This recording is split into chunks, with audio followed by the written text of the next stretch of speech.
been really in the field, let her, yeah. I've been really in the field, let her rush, I let her feel. Lately, I just wanna run it up. Don't need no deals, I make the deal. Have to take it to a meal. Lately, I just wanna run it up. Yeah. Kinda check the song. Lately, I just wanna run it up. Count that too, count it up, yeah. Count it up. Lately, I just wanna run it up. Need them ones, I need them fives. Need them tens, I need that change. To the safe, got blues inside. Greens and pinks, it's all the same. I still save and roll my change. Take some losses when I play, charge it to the game. I'm with L, yeah, I'm with T Black, I'm with Reverend now. I'm with Bay, yeah, I'm with Jay, yeah, I'm with Chuck and now. Still the same, not switching sides, now it's about loyalty. You switch sides off for the bag, and that's worth more to me. I mix Nike with designer, I experiment. You just rock what's on the shelf, and I'm not feeling it. Search for the one, but baby girl, it's nothing real as this. Can't trust a soul, I keep a hammer, call it too legit. I've been really in the field, let her rush, I let her feel. Lately, I just wanna run it up. Don't need no deals, I make the deal. Have to take it to a meal. Lately, I just wanna run it up. Yeah. Kinda check the song. Lately, I just wanna run it up. Count that too, count it up, yeah. Count it up. Lately, I just wanna run it up. Yeah. I just be off the dome. I never own no chrome. Too many foes and clones. Yeah. I be at home alone. I be in zones alone. I be on road alone. Yeah. I've been really in the field. Let her rush, I let her feel. Lately, I just wanna run it up.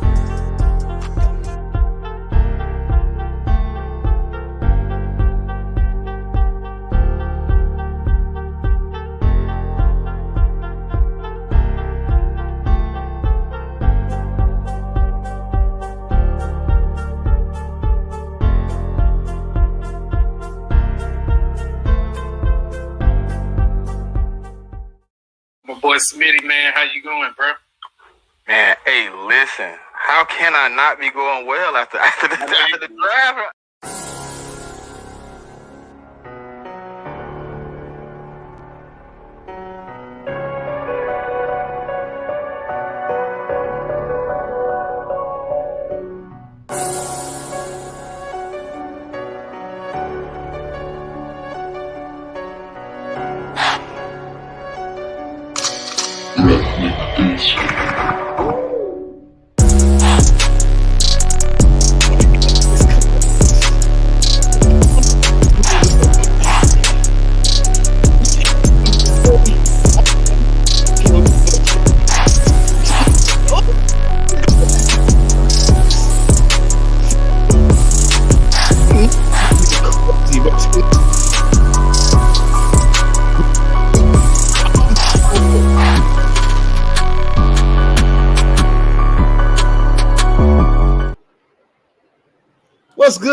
What's good? It's another episode of When Enemies Clash, episode 11. We are here again today, man. We got Game Time. Bryan, how you doing, brother? What up? What's going on, everybody? Just living a dream here, man. Living a dream.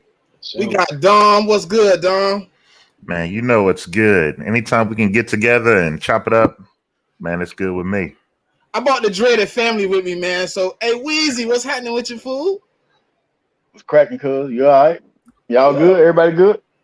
Oh, we good, man. Perfect. What's up? We in the building, man. My dog called me the other day and said there's no holds bars, man. We got the gloves off. How you feeling, bro? I just hope we have a good show, man. And I got my co-host with me, Cole's Cowboys, man, Good, coming brother. live. How you feeling, brother? Hey, a wonderful Sunday. We're gonna chop it up. We're gonna get some stuff off our chest. Because I know, I probably met a couple of guys on this platform in the past week. I've been dropping a couple of great nuggets. What's good, King TV, man? You good, man? Ready? Chilling, man. I'm chilling, man. I'm drinking water. I'm healthy, man. How about yourself? Man, we good. We're gonna have a good. We're gonna aim for real. We're gonna chop it up good.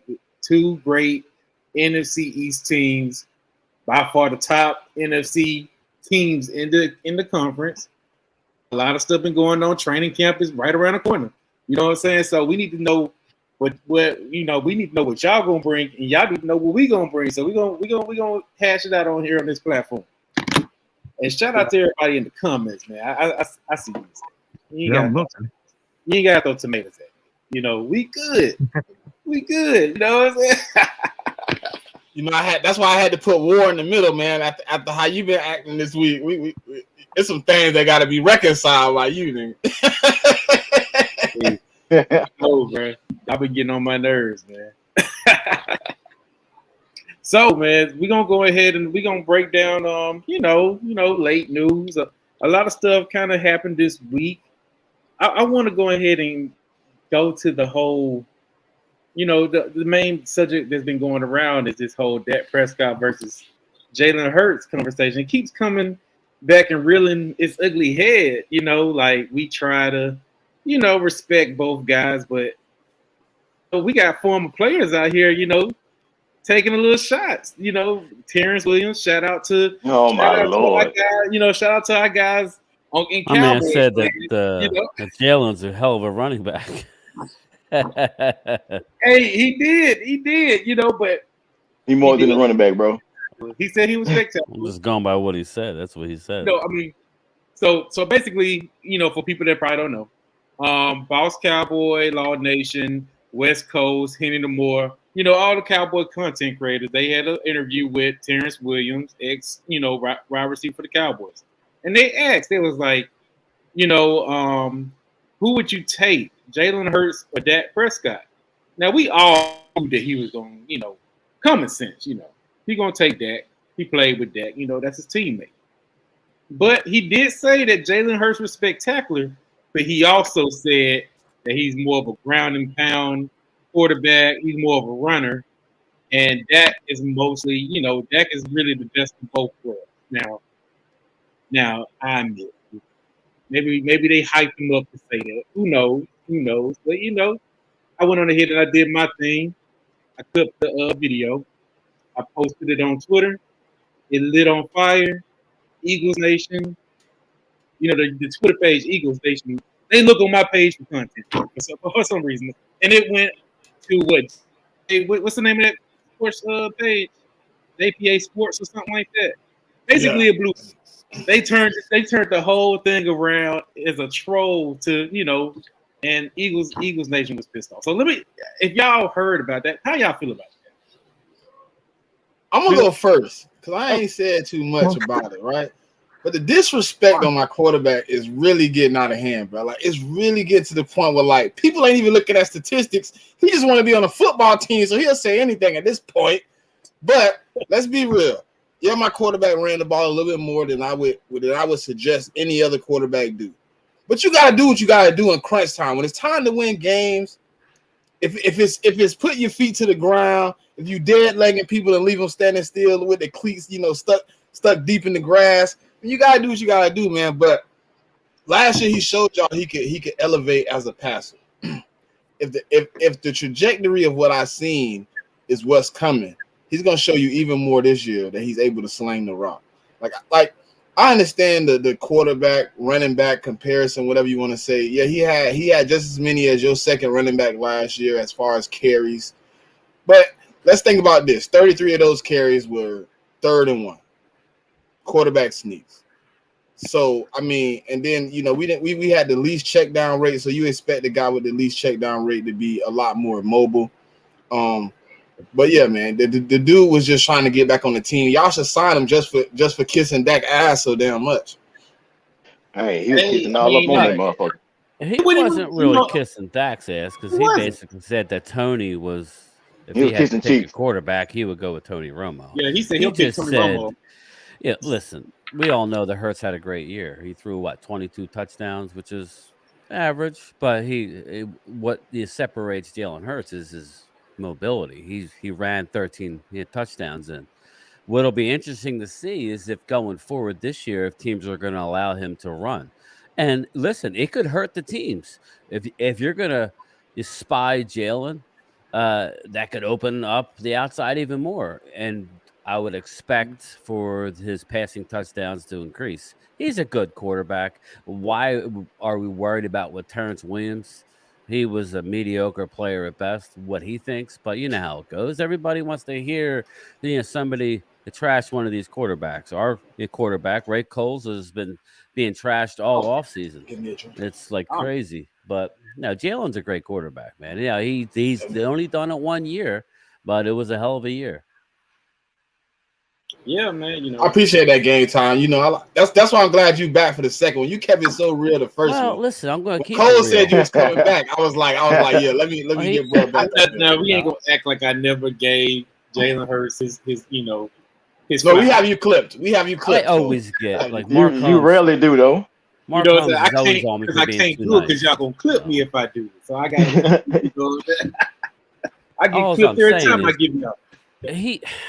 Jalen really stepped up from passing in the pocket. Now, again, he had 22 passing touchdowns, but all of his numbers went up. All I'll say is it did coincide with them. They have the best offensive line in the league. That's a fact.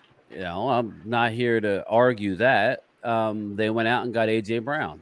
So it's like no coincidence that Jalen stepped up when you have a top 3 tight end. I mean, game time. If you think about it before that, right? It was a narrative that Jalen Hurts was bad throwing to the left side of the field, right? And I was looking at the stats from that season. He was like, Weezy, wait. You want to know why he was so bad? You had Jalen Reagor lined up on the left side 72% of those snaps. That boy right there is trash. I wouldn't look. Listen, honest to God, truth. I wouldn't look that way either. You can't, bro. You can't look that way when regular over there, bro. When you have talent and you're confident in that talent around you, you're gonna have, success. It's and then you can look at this on the same token. You can look at what happened with Dak last year. He was looking at, and let's just rewind. Let's rewind at the beginning, like going into that year last year as a Cowboy fan. You had CeeDee Lamb, who wasn't a number 1 yet. We had aspirations of him being a number 1 receiver. He chose to trade Amari Cooper for next to nothing. And we went into the season with Michael Gallup coming off yet a second ACL to the same knee. And, you can name whoever, Noah Brown. That was, it was kind of sad. So Dak's numbers, it's amazing how that works, right? I'm here to say, stop comparing Jalen to Dak. They're both good quarterbacks. Jalen had an MVP runner-up season like Dak did the year prior when he had all of his weapons. Listen, man, the rubber's going to hit the road this year, and we're going to see. Jalen has a great offensive line, so I expect them to be able to run the ball. I think their running game may be better with Swift and Rashad Penny, right? You got to stay healthy. But now you're hearing, which I think is all smoke screens, that they're in the mix for the running back out of L.A., Las Vegas. Josh Jacobs. Josh Jacobs. I think that's that's ridiculous. Why would you want him? You already got a crowded backfield, but I don't know. I mean, you hearing the same thing I'm hearing? I don't know. I wouldn't mind Josh Jacobs. I mean, I wouldn't mind it, but who are we giving up? And that's what I mean. Who's going to be left in the running back room? Because you got to clear out that running back room. Josh Jacobs is one of those cowbell backs. You got to give him. You got to give him some carries. He's not coming here. 2 racks, man. He ran 2 racks. Yeah, he's not coming to be a committee. But getting back to Jalen, it'll be interesting to see. I find it funny. Everybody's complaining about his quarterback sneaks, yet they tried to overturn or make a rule that you can't do it, and they said no, we're going to allow it. Stop it! If you don't need like to take it off. Stop it. This is football, not rugby. Yeah, stop it. I know, man. Football, not rugby. You know so what, man? How you, bro? Come on, man. Come on. For that, by the way, man. We got rugby, but hey, we gonna get there. It's a lot to unwrap, and I just don't want us to get lost in the sauce. We need training camp right around the corner. Training Yeah, camp is right. Wait. I'm sorry to cut you off, good brother. You're not just gonna skip over me like that, brother. I was just gonna say so. I was gonna let him finish and then be like, hold on, man, let's go back real quick. Because I knew it was coming. I knew it was coming. You scared 3 people, Cole. You ain't let Dom respond to nothing. Well, I was trying to pivot that way. I was trying to pivot that way. Go ahead, King. I posted on Twitter. I posted on my bold predictions for my team. This ain't nothing about the Cowboys. Nothing about the Cowboys at all, right? And then here come all the Cowboys fans, Cole's Cowboys included. Oh, this. I'm saving this because when this don't go that way, then they're talking a whole lot of trash. Then they start comparing Dak Prescott to Jalen Hurts. Now, I was going to come in here and just rant and everything, but I'm not. I'm just going to say what I think that Terrence Williams should have said. Now, Dak Prescott is a decent quarterback. He's a good quarterback. Don't get me wrong. He is. Dak Prescott knows how to put the ball on the money. He does do that. I watched some film, and I also went back and watched some of y'all games. Here's the thing, though, about y'all. I don't think that y'all understand I think we're more mad about Dak Prescott not succeeding than y'all. I think that's what it is. Jalen Hurts, yes, he did have 22 passing touchdowns. Yes, he did have 13 rushing touchdowns. He had an MVP runner-up, To see what the Cowboys fans do, man, it just heard it. They give you a compliment and then do something like slick right in there, man. Yeah, but you had a runner-up. Yeah, he was a runner-up. Yes, we were Super Bowl losers. Yes, but he does have an NFC championship under his belt. Yes. Y'all say, oh, he didn't have to do too much in the playoffs. I'm not even talking about the season. I'm talking about the playoffs. But when it was time for him to show up, he showed up, number one. Number two, the game plan was always run the ball first. That opened up the offense. That was all year. It was not like he had to go out there and sling the rock because they stopped the run. They couldn't stop it. The Giants couldn't stop our running backs at all. When we got to the 49ers, they couldn't stop us. But it was only but so long that we was going to get handled. And look what happened in the Super Bowl. So to compare going back to Jalen Hurts and Dak, I don't think that that's a good comparison. But it's easy for us to get defensive because when you compare somebody that actually went there, regardless if y'all say that, oh, he had an offensive line and he had A.J. Brown, these guys were injury prone. The first year Jalen Hurts was in the league, he was about to be Taysom Hill. We had him lined up like that. So you can't even count that year. Second year, yes, we had rookie coaches. As soon as those rookie coaches flipped the script and say run the ball, and we ran the damn ball, that's all we were doing. So yes, you cannot compare passing yards to Jalen Hurts. But what you can compare is leadership. You can compare leadership. And there's times when, Kellen Moore or whoever your coach is at the time. I can't even say enough about Mike McCarthy yet, but I know his track record. It's times where you sit up there and think like, okay, why isn't Dak there yet to put y'all in certain situations? Why is he being greedy? He's being greedy. He's trying to play hero ball. And hey, I watch analysts talk about this. He's trying to play hero ball. I agree with you guys, you, boss, and everything, that all the interceptions is not his fault. I agree, but to a certain extent, y'all gotta stop giving him a cop-out. And y'all start holding him accountable for certain things that happens in games. You can't just say, oh, well, Kellen Moore, he's out. Kellen Moore is out. Bryan said, Gametime Bryan just said, Amari Cooper is out. What do you think happened there? Like, that's what I'm saying. Like, you got to start holding him accountable. I'm not saying that he's a bad quarterback, but when you start comparing him to Jalen Hurts, you got to hold your horses for a minute because Jalen Hurts did something last year that He had Dak one didn't year, do yeah. yet. He had one good year. Yeah, exactly, and nobody's taking Yes, anything away from Jalen Hurts. and He had one good year. they go that slick. They go that slick talk. That's that slick talk. He had one No, good there's no year. slick talk. Right. It's on I record. It's want on Doug to record respond to that. that prior I want to Doug to the respond to season, it's on record that Hey! Howie the Messiah Roseman, had a deal in place for Russell Wilson. That's how much they were not sold on Jalen Hurts this time last year. They had a deal in place, and Russell said, "No, I'm not going to Philly." He ended up going to Denver. You're trash anyway. All I'm saying is, nothing against Jalen Hurts. He had an MVP runner-up season. There's no shame in losing it to our guy in Kansas City, Patty Mahomes. There's no shame. He had a great year. All we're saying is it coincides with Howie Roseman going out and making the A.J. Brown trade. Everything fell into every move they made. Hassan Reddick. Football's a team game.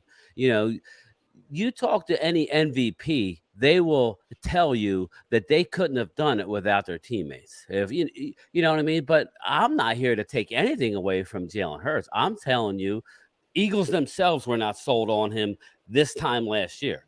He went on and had a great year. Now he has a new contract. He has the expectations.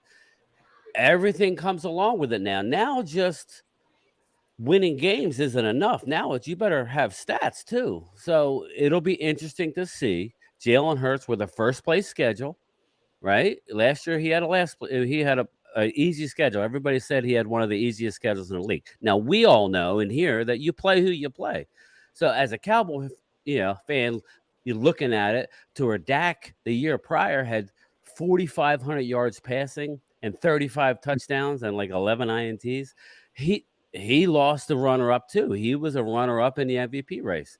Years change, everything fell in place. You should have won the Super Bowl.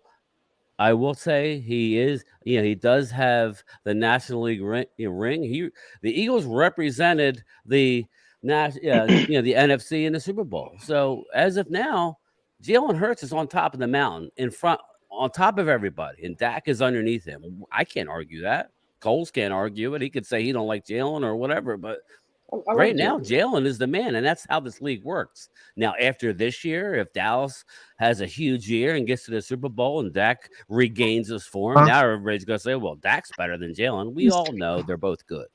That's just my stance. Yeah. So you were doing so well. You were doing so well. The Cowboys. What's going on in the Super Bowl? Hold on, TDB. I want Dom to respond to what you had said. I want to know what's on his mind because I this see is my enemy's clash. This is what I want to see what he got. Let's see what Dom. Yeah. So I mean, of course, as a Cowboys fan, I got to go through history lane since we got to dust off our Super Bowl trophies. I'm tired of talking about that, Dom, and I'm gonna let you go. No, I'm not even gonna go back to the rings, but I'm saying you got to use history to help with context when you're talking about both quarterbacks and how you argue for or against either. So when you look at a Dak Prescott as a rookie in 2016, Dallas did something that was very difficult, which was have an all-rookie backfield make it into the playoffs and do well, and really should have won that playoff game, but the bad man himself, Aaron Rodgers, stole that away. That was a good team for Dallas, led by a Dak Prescott. Coming out of that season, the national media praised Dak for coming in, taking control, having great leadership. Some of the same stuff you hear about Hurts and the good things that you hear about him, we heard that about Dak. Moving into 2017, his second year, then it all of a sudden became about statistics. Well, it's dink and dunk, Dak. He can't, throw the deep ball. Well, then you saw Dak then do that. Same thing people said about Hurts, his first real year last year as a quarterback. We want to see more deep throws. The same arguments about our guy is the same thing y'all are going to get about your guy. Then it became, well, Dak will never get over 30 touchdowns. Then he obliterated that and only had 6 interceptions or so. So the accuracy was never a problem for Dak. Getting the statistics are not the issue now. Then he had an anomaly of a year this past year, throwing interceptions, leading the NFL in that department and playing fewer games than the guy he tied with. We know that that's an issue. So true Cowboys fans do hold him accountable. We know that 8 of those 15 interceptions were on him. The other 7 were balls that should have been catchable, and yet the offensive receiver either, tipped it up or something went awry. They didn't run the right route, whatever it may be. So we hold him accountable. Then when especially in you the put that Niner money, game. you put that money on top of it too, where he got his deal. Now you have all of these expectations, and y'all are about to get a taste of that from the national media and other fan bases That's a good about point, Dom. Hurts. Now, for us That's a good point. Jalen Hurts is a consummate pro. This boy been doing this stuff since he was in high school. Nobody can ever go back and say anything about his leadership skills. The only thing that I personally want to see as a fan of the game and a fan of the man himself, just not a fan of the team he's playing for, is I need to see consistency from year to year. He's got the 1 year under his belt, and the trajectory is there for sure.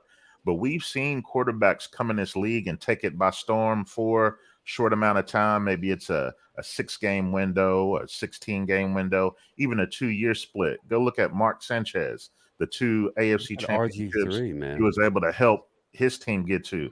RG3. Yeah. Y'all have a guy that was pitted up against Dak, who was an unheralded guy who wasn't heavily touted, didn't have the pedigree being a 4th round. Y'all got Wentz in that same draft, and it was Dak versus Wentz. Wentz had all of the tools, had the look. He even had his MVP-like season until he got hurt, and it was, crowning him extremely soon. But yet there was none of that kind of love for Dak to ever, reach the elite status according to everybody. So I was sitting back looking at the Wentz Dak argument going, y'all crowning Wentz a little too soon. I need to see multiple years of consistency. And really, by the time a quarterback is able to get into that second contract, you pretty much know what you have in that guy. So for Dak, for him to shut anybody up, it's not even going to be an NFC East championship. That's not what teams like Dallas and fans like y'all from Philly even want. You don't want that NFC championship. Yes, you got to get there and win it in order to get a Super Bowl, but ultimately we all want Super Bowls. So for Dak, the only way he's going to get the monkey off his back if he wins and get that ring to shut all doubters up. But he's going to have to clean up his quarterback play, take less risk. And we're hoping with the new offensive system that they're putting into place, he can be able to do that. But me, personally, I'm a fan of Hurts. I love what he brings to the table. I think he's going to get even better this year. Now, y'all's record may not reflect that. And I always say this to people, don't look at records because sometimes, from year to year, you can't continue that success record-wise from one year to the next. But is your team better to win down the stretch and win when it matters? So it's going to be hard for you guys to replicate a 13-4 record. It's going to be hard for Dallas for 3 years in a row now to be able to get 14-3. 14-3, Don. Yeah, y'all 14-3. Got it. So yeah, it's going to be hard to get 14 wins. Even for Dallas, it's going to be hard for us to get the 12 like we had the last 2 years. I was looking at some statistics from since 2016 when Dak entered the league.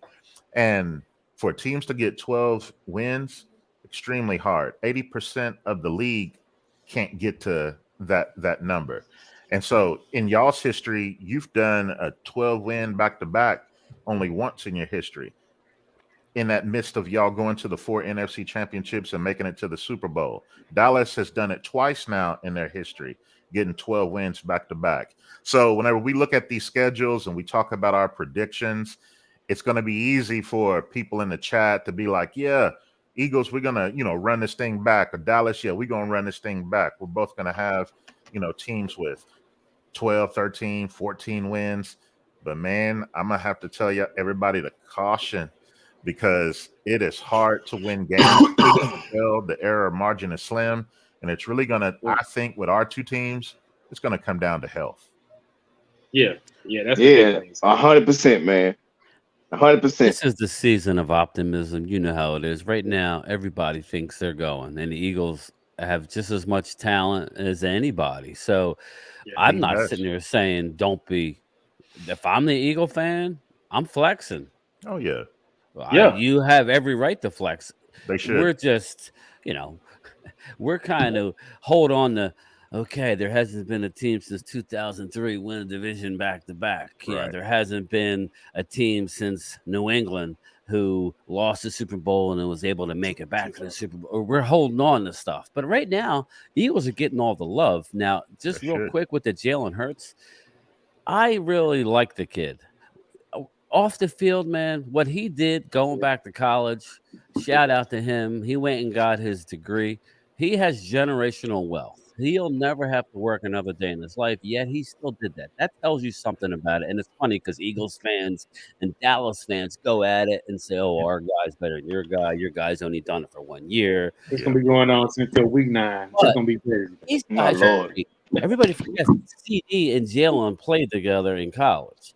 You know, Dak and Jalen are about as tight as you can get for quarterbacks off the field. But I understand how it goes. That's just, and I think the media, the mainstream media, gets everybody in a frenzy, and it is what it is. The fact of the matter is, Eagles have had more success than the Cowboys in recent years. As a older guy who remembers the 90s, my kid don't remember the 90s. As far as he knows, he's a Cowboy fan. He hasn't seen them win squat, so it's like it's time to do it. I'm sure Coles is tired of looking back and saying, we've been to 8 and we won 5. Well, no, nobody cares about that. Right now, the Eagles are on top of the hill, and the Cowboys have to beat them.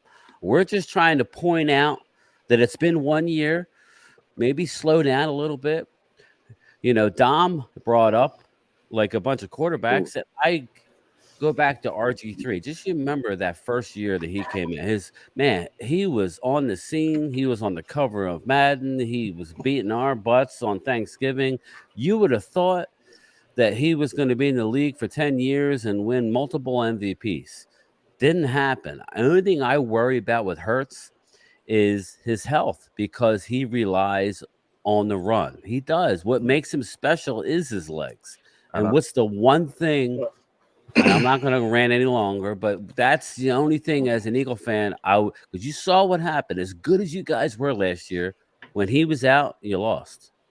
It was glaring. You needed him in the lineup, and they need to be able to run the ball more. No, They need to be able to run the ball more. Well, before Weezy go, right? Let's put some context behind RG3. First off, they ran the man in the ground. The man was averaging 100 plus. He wasn't even big. So RG3 already isn't big. He's running 100 plus times a season. And then he said out his own mouth, his biggest mistake was not telling them to change the offense, to not step up and be like, hey, I could throw the ball too. No, Shanahan came in and said, look, I got this new offense that I want to run. We're going to see how good it runs. And then they just kept running it. Like, you can't, like, I understand, like, Hurts had one season, right? But the 2-5 season that turned into 9-8, that was a great season. For him to be able to step into the locker room with Shane Steichen and Nick Sirianni and say, look, I think we need to change the offense so we can be more productive. Like, yeah, y'all named Mark Sanchez and Sanchez. Sanchez was a good quarterback, but he had a lot of glaring weaknesses that Rex Ryan was able to subside with great defense. Like, he didn't have, if you look at his numbers, being in those 2 AFC championship games, he was subpar. He was very subpar. Yeah, but he was able to problem. That's what I was going to say. He was able to not throw interceptions, but then after those 2 seasons, he started having he was butt butt fumbles. fumble, wasn't he? Butt fumble. So like, Not, I feel like Jalen Hurts, the only reason I feel like his trajectory is up is because his mentality as a and people don't want to say this. Jalen Hurts didn't have his first quarterback coach until he got to Oklahoma. That's something significant. That every quarterback that's great, you can look at that quarterback coach and say, well, he was a good quarterback coach. He was able to develop him. He was able to see him progress. When you don't have a quarterback coach, you got a guy that's just running the offense. You don't get that one-on-one time to work on fundamentals and mechanics. That's why we're seeing the progression year to year that we are seeing from Jalen Hurts. And I hope Bryan Johnson moving out of that quarterback coaching position doesn't affect what we had moving last year, because everything in a certain place is how the chess pieces get you checkmate. So when you move certain things out of the way, it starts to get a little blurry, because Bryan Johnson and Shane Steichen together were yin and yang. They were able to, hey, I know Jalen Hurts. Okay, I know the offense. Let's work together, to put the best game plan on the field every Sunday. That might be a problem. The funny thing about Bryan Johnson, his Jalen's father coached him in high school. Bryan Johnson was a quarterback. So it's just, they know each other, so that's good for Jalen that he has a voice that he's familiar with. I don't know. I will trust you that Shane Steichen and Bryan were on the same page. I don't know that, but I take your word for it. I think that's not going to be much of an issue. That's what Dave came out and said, that him, Jalen Hurts, and Shane Steichen signing the game plan every week together. Yeah, I would say this. I think the biggest hurdle for Jalen Hurts is going to be, you know how it goes. They're not going to let the middle. Now, he could still break contain and kill a team. His legs, the one thing about Jalen, he's not a big guy, but his legs, are like huge. I mean, he deadlifts a lot. You know what I mean? His legs are what he has a great foundation. But I don't think teams are going to let him run up the A and B gap like he did. They were so worried about the outside. Now, this is not necessarily a bad thing, is what I'm getting to for Jalen. I'm not here to suck up to Jalen, but this is what he needs. He doesn't need 10 QB draws a game. We don't need that, because where he's going to get in trouble in this league. You're going to have years where he goes off, and then you're going to have years where he misses 8 games because he's on the sideline. You need him to stay in the pocket, have a threat, but you need to, because if they're worried about Jalen and we're going to put an extra guy just spying Jalen, what does that mean for Devontae Smith, A.J. Brown? At game time, if you look at the stats, our first and second down last year was horrible. Really, like passing the ball, like we really wasn't passing because we was trying to set up the run so much. Better. I think that's what I was going to say. Now we didn't trust Miles. That was the whole problem. First and second down, Miles was on the field. We wasn't throwing the ball to Miles. Period. It's going to be interesting. Listen, they're so talented. They're going to have success regardless of schedule. But it's just going to be good, because I'm going to maintain that everybody is saying Niners. Now, Niners, they're the Cowboys' kryptonite. They are. Now, I don't think, honestly, if us Cowboys fans, and I don't know, we're not really hearing about the chat. We haven't really touched on them, but if we really thought about it, do we think we were going to go in without Tony Pollard and beat the Eagles? Now, I live here. They were not overly excited about playing Dallas. They were happy to play the Niners. And hey, listen, if Reddick knocked Purdy out, and they were off the races. I don't know, man. I think we were in trouble anyway after Pollard got hurt. This year is different, man. I think that we're very deep. I think it's going to come down to old-fashioned Eagles-Cowboys. It's just where, Dom had said, who's going to be healthy? I don't even think it matters who wins the division. It's who's healthy at the end of the year, playing good going into the playoffs. And then the real football minds are going to know that, let's see how these quarterbacks play, and they're both good quarterbacks. Jalen is higher now. That's just how this league works. Until he comes back and Dak has a big year, or somebody else, that's just the way it is, man. We know it, but the fans get caught up in all this other, what. But I think it's coming down to these two guys. So we're going to be talking about this all year. All right, Weezy, get in here, Weezy. Let me see what you're talking about, man. We want to see your opinion. Oh, man. Yeah, I don't know, because look, too much, man. I'll shut up. It's all right. I Nah, really you just good, hear. game time. Keep it real. We like it. Yeah, That's right. yeah, that's I cool, don't man. like quiet air, so if I don't hear nothing, I'm gonna get in there. Man, I don't know. I just feel like Dak definitely got turned down the turnovers, bro. He definitely got to cut down on them things. Hell, all of One them year, were his yep. fault. All of them were his fault. But look, man, that was a whole bunch of them that were his fault, 15. cuz. And Dak is a good quarterback, man. I ain't trying to sit up here and say he ain't, but I'm just gonna roll with Jalen Hurts all day, man. It just is what it is, man. Hey, Both of them got high ceilings. Dak Prescott, hey, look, the way y'all did Zeke though is terrible, bro. Y'all ran that man to the dirt, didn't get him a Super Bowl. Now he just out with no job. Yeah, what I would tell you, hey, we ain't do Zeke dirty. Hey, what I would y'all tell you, did him dirty Weezy, is because look at y'all the We don't do know. team. They paid him decently. They did. Oh yeah, Yeah, yeah. Oh he yeah. I forgot. Y'all gave him that cheese, man. But Zeke pocketed Zeke, $70 million over the Jesus lifetime Christ. contract. he Yeah, can Weezy, retire take right that now. back, There's Weezy. a You right. reason You why right. You Zeke. right. There's That's a why he ain't reason with why y'all. Zeke ain't hammering Dallas. He gonna love Jerry Jones for years and years. Do I You know what like the I'm fact? saying? Do I like the fact that he's not on the Damn. Y'all team? gonna miss No. that. Y'all 70 gonna miss that, million. dog. He's pocketed That is 70 million. crazy. I did not know that. Yeah, And he can now retire right you now. see That's what's going how on much with he got paid. Dalvin Cook. You see what's going on with Saquon. Now Saquon has been injured as long as Dalvin, but I got news for you. The running back position, you're going to get beat up.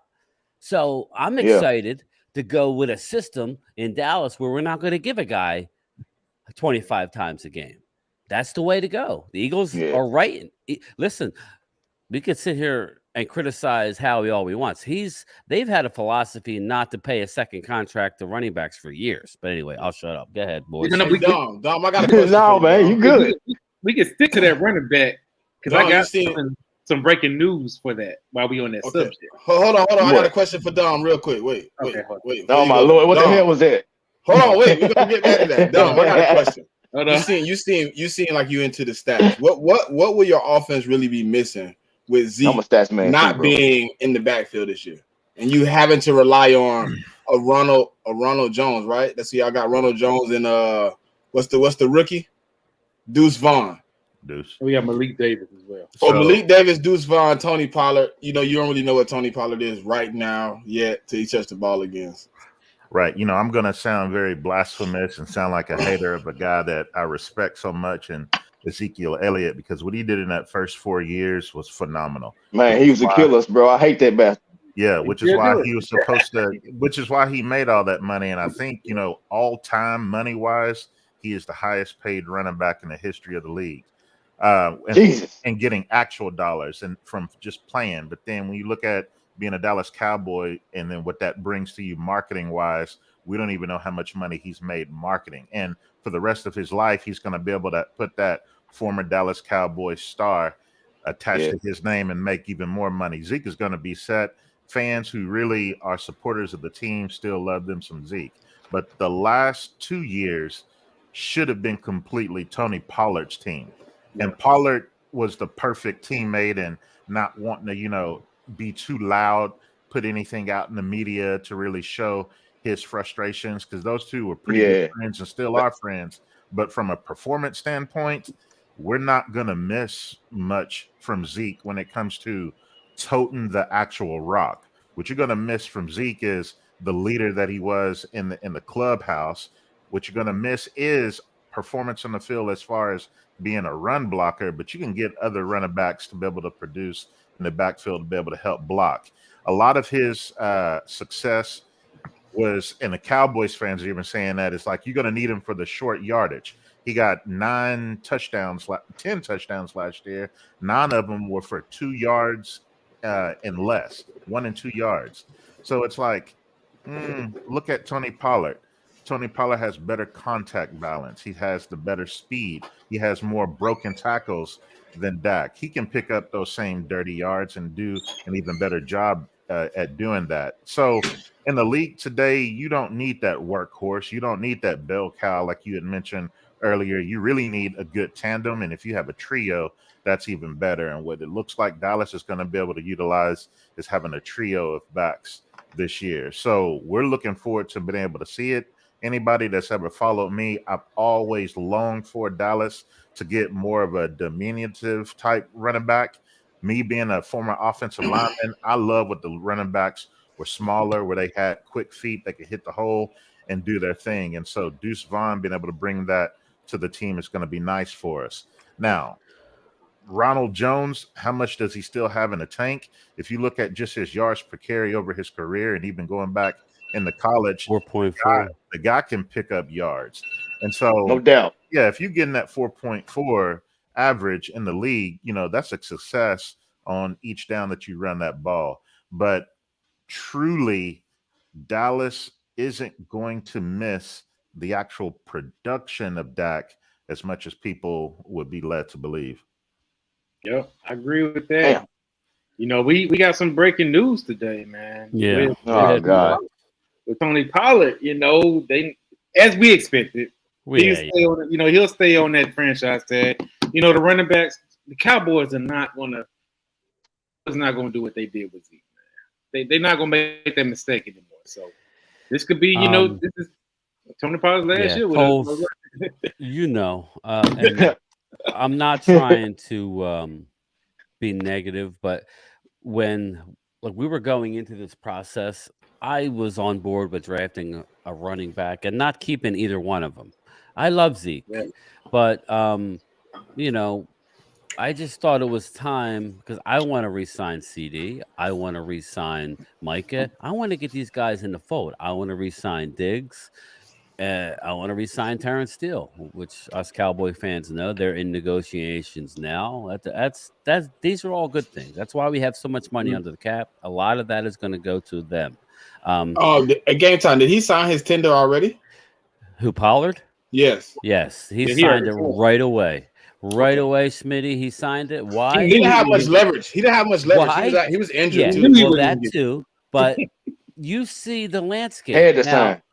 Weezy said that they did him wrong. Now, we established that Jerry, he's going to send Jerry a Christmas card for the rest of Jerry's life. Jerry's 80 already, so he may not. That was before you said he got paid y'all paid him $70 million. That was before I knew that. Yeah. Well, I don't know if it was quite. It was over 60 some. So even Jesus, hey, but he's pocketed that, and Dallas, you know how Dallas a lot of times will bargain against themselves. Sometimes they outthink themselves, and that's what they did. It wasn't a bad thing.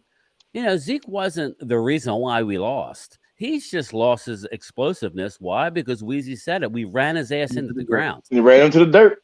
300 carries a season. Philosophy. 300 plus carries a season, bro. And I'm now surprised everybody's Derrick saying, Henry not in the same dirt. Yeah, now everybody say, well, Dak, he's turning 30. He feels the urgency. Well, guys, just take a minute. His best friend in life is only 28 years old and is no longer on the team. That's bad too, bro. Leg injury that he has to have prehab all year round. It's not like this is a joke. He has a bolt in his leg. He has to. Everybody makes fun of him when he does that pre-routine before each game.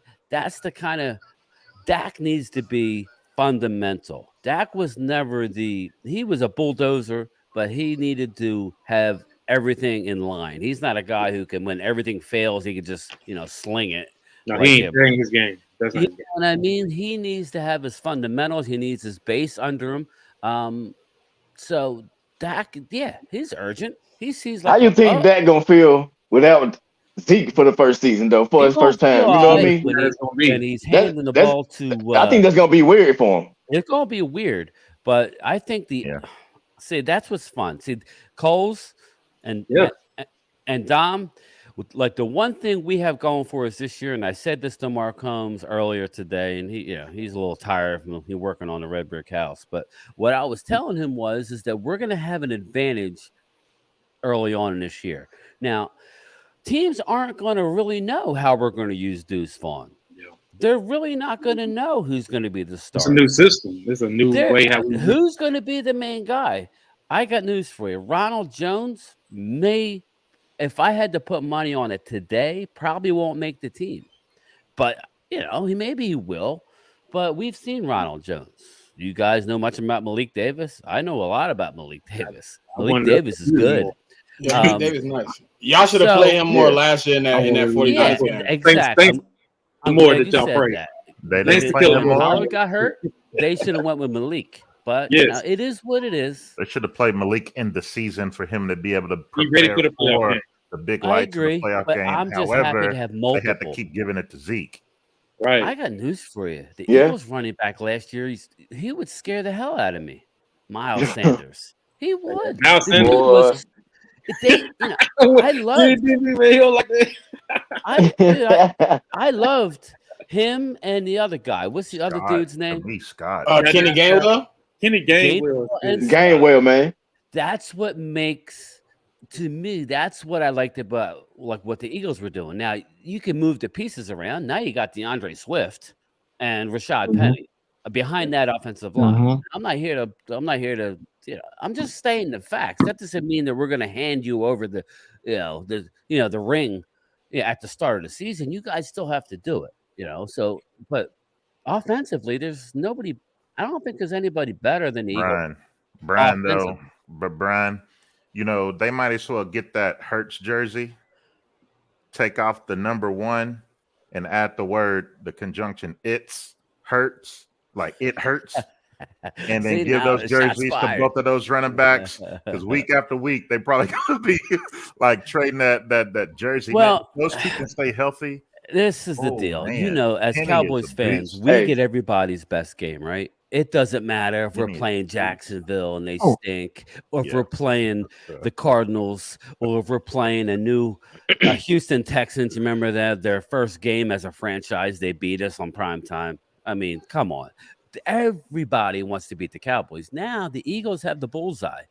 Let me tell you this right now, if the Eagles win the Super Bowl this year, if they even get back to the Super Bowl this year, I will be unbelievably impressed, because that's how hard it is to do. It just is. You got the bullseye. You're not gonna. Everybody wants to beat the Eagles now. Everybody's being told now. You're gonna have like the Dallas syndrome. You're gonna go into the worst team in the league, and that's gonna be their Super Bowl beating the Eagles. I mean, I'm just gonna say. I'm gonna say this, Brian. I'm gonna say this, Brian. And we can go by history.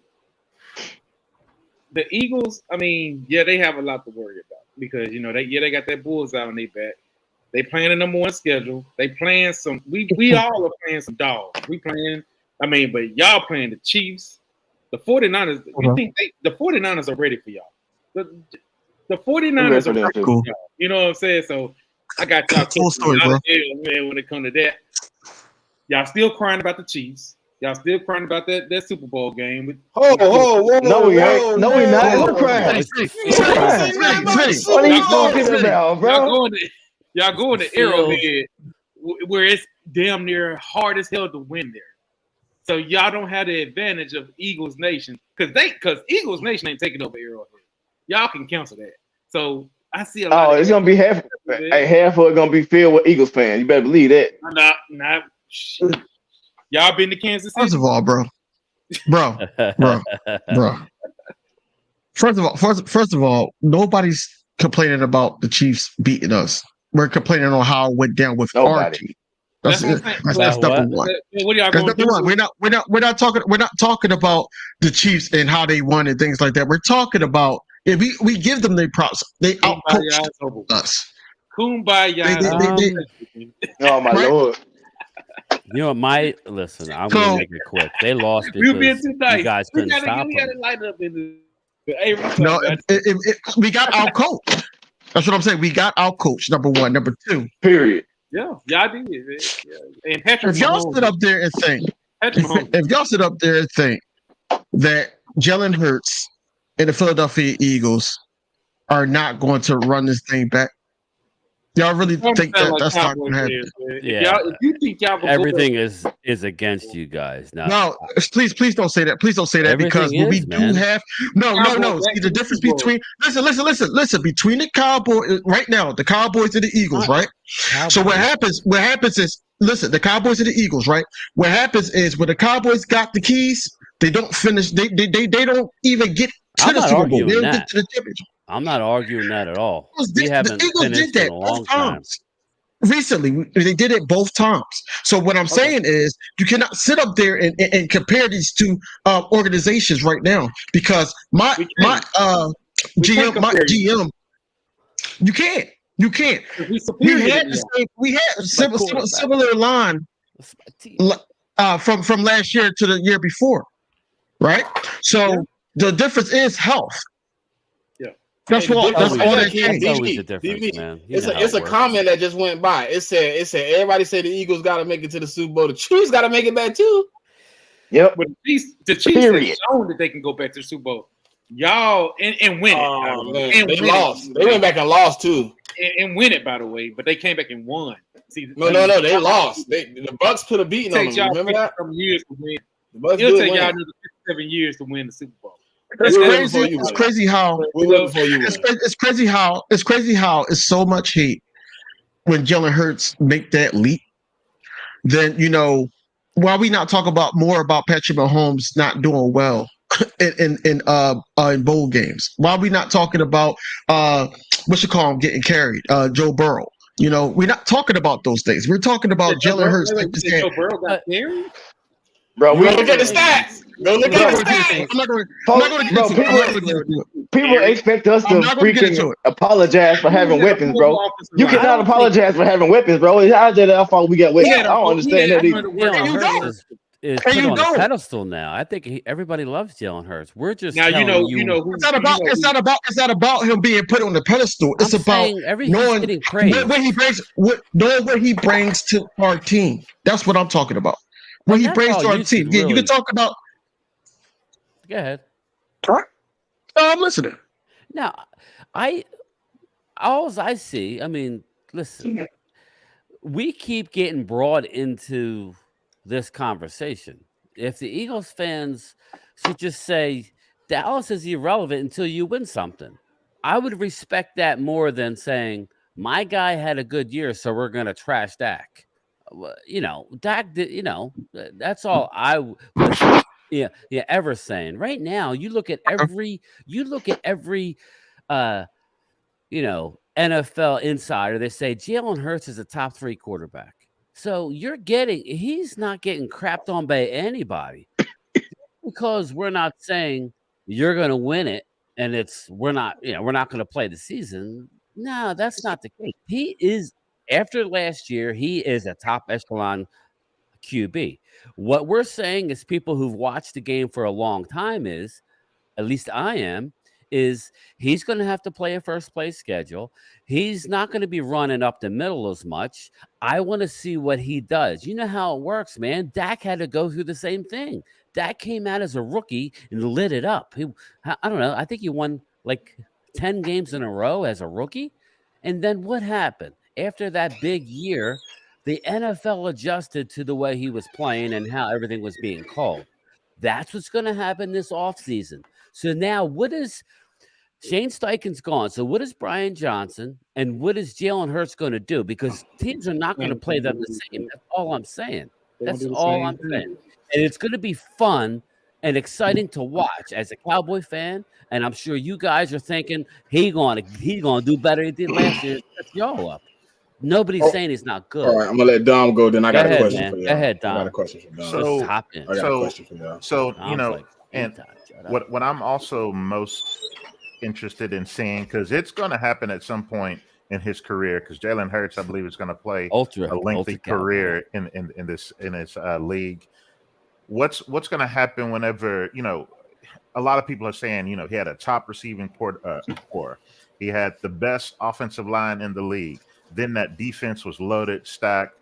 The coaches were all great. All of the conditions around him were good. And I know y'all probably have already heard this argument, but I want to see when it happens, even though he's got all this leadership and stuff about him, these skills, what's going to happen when he really faces that true, welcome to the league type moment or adversity where it's, a consistent kind of a thing. So, for example, I was just gonna ask for an example. He already Yeah. did in the Giants game in Yeah. the playoffs. No. I don't That was terrible, bro. I don't mean like a moment of time. I'm talking about what if, Melada Jordan and Mailata, Lane yep. Johnson both Oh go yeah, down. yeah. Oh my Then you Jesus. got to rely on a Knock on guy. wood, We man. went through that, bro. We already went through something similar like that. We already went through something like that. No, I'm just letting you know. No, No, you you have haven't. not. Hey, You hold have not. on, Don. Wait before you say no. We haven't. 2021. We had the most And then change how on the y'all- offensive what y'all line in do the in league. 2020? We had the No. most What y'all change do on in the offensive 2021? line in the league. We made the playoffs, bro. Wait. We made the They made the playoffs. Y'all playoffs. was like the last seed, and y'all didn't. I don't lose. care. I don't care. Y'all got Adversity the is adversity. Y'all He got said, the- "How does he come What's the against same- adversity?" I know. No. We went Win? to Hold on. Let him finish. Let him finish. Go ahead. Not even let me finish. Let him finish. Let him finish. Let him finish. Let him Yeah, go, you're right, my man. bad. That's my fault. We're Go ahead, talking Coach. about I we're mean- talking about a Jalen Hurts right now at this point in his career, where he's now being anointed and crowned as one of the upper echelon quarterbacks, and y'all are ready to go. If y'all make it to the divisional round and lose, y'all gonna see that as a major disappointment. If he put together the next 3 to 4 seasons and y'all don't get back to that NFC championship, that's going to be a disappointment to you guys as fans. And what I'm saying is, if that offensive line then plays musical chairs this upcoming season, where you're having to take a guy who is really going to be your starting offensive guard, move him out to left tackle, then take a guy who shouldn't have even been on the team, should have been a practice squad guy, and move him over to your right tackle, then go get a 41-year-old guy off the street to then come and having 3 different starters on the offensive line with this current iteration of the Eagles. And then, A.J. Brown went down. Your top tight end went down. When you face that kind of like just ultimate disruption of your offensive firepower, I want to see what is that going to look like now. So you comparing us? He gonna take it on the chin like a G. Pause. You saying what the Rams went through, basically? Yeah, any They type do of that with true adversity now with the expectations that come with I want to hear Jalen Hurts. King. I want to hear 21, King. there was 0 expectations on Jalen Hurts that first year we truly got to have a full season under his belt. There was nothing. This past year's success is going to heap a whole lot of expectations on him from you guys as fans, from the media, from even the organization, and even himself. He's going to expect more. So what happens when that adversity hits? And so it could hit this season. I don't wish injury upon anybody. It's just why I go back to say health is going to be a major thing when it comes down to the final stretch. Y'all lost Lane for a little bit. He had his issues, but he still was able to come back and play. A 70% Lane is better than, heck, almost all but the top 3 other right tackles in the league. Y'all got your guy Kelsey at center. He's coming back. Dude is the best center in the league, arguably. Melada, probably one of the best left tackles. So you're saying no excuses, right, Dom? Neither of our teams are going to have any excuses.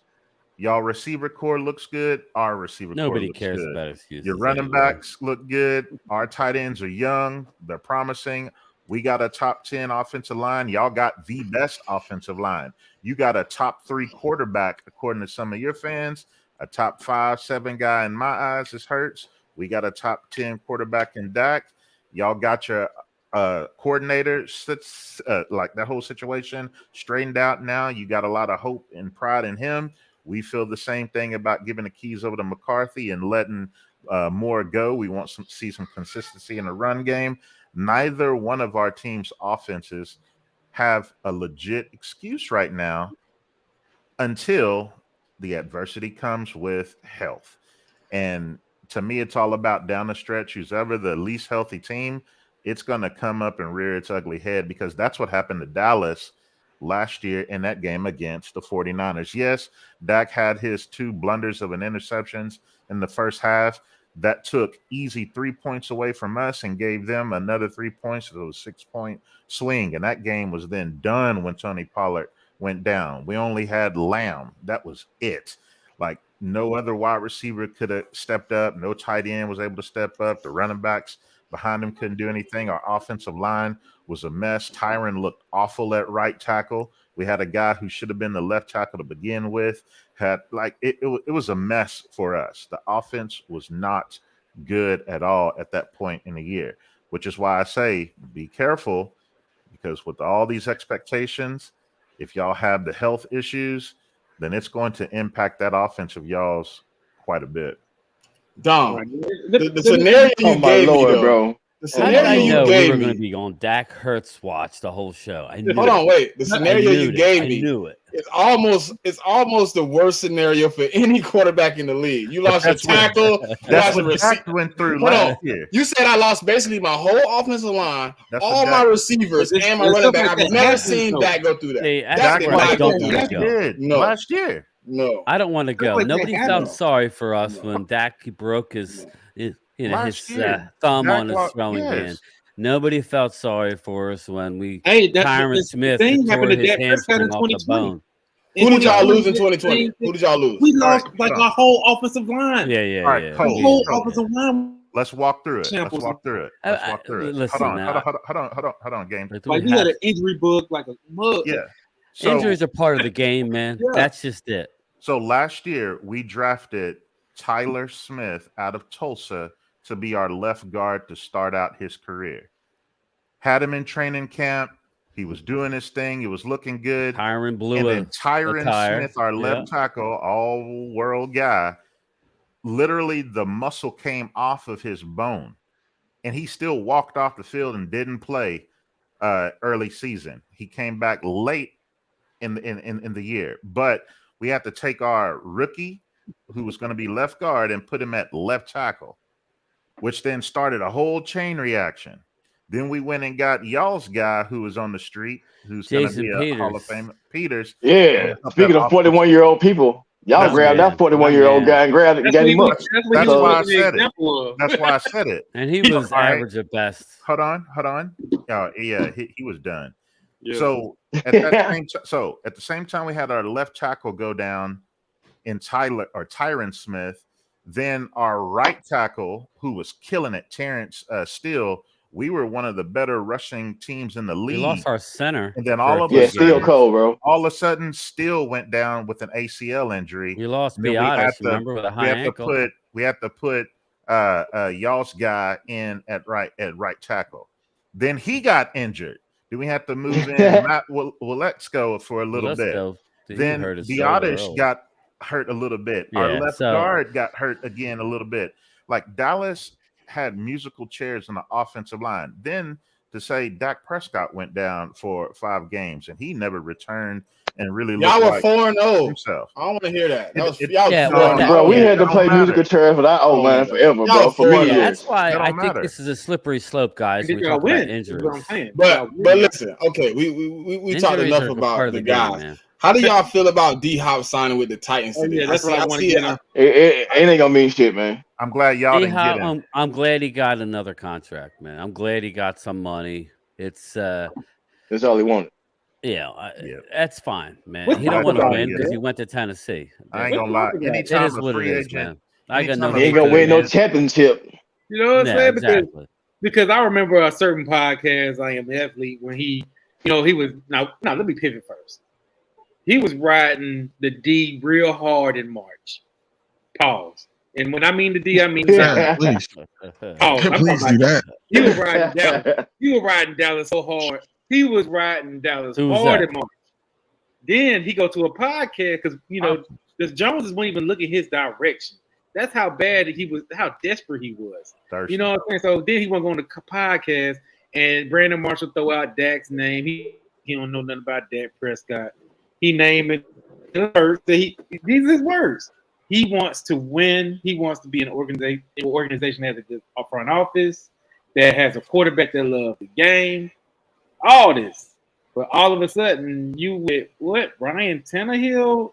Tennessee Titans let's not forget, y'all fleece the Tennessee Titans for A.J. Brown. Does that sound like a good front office?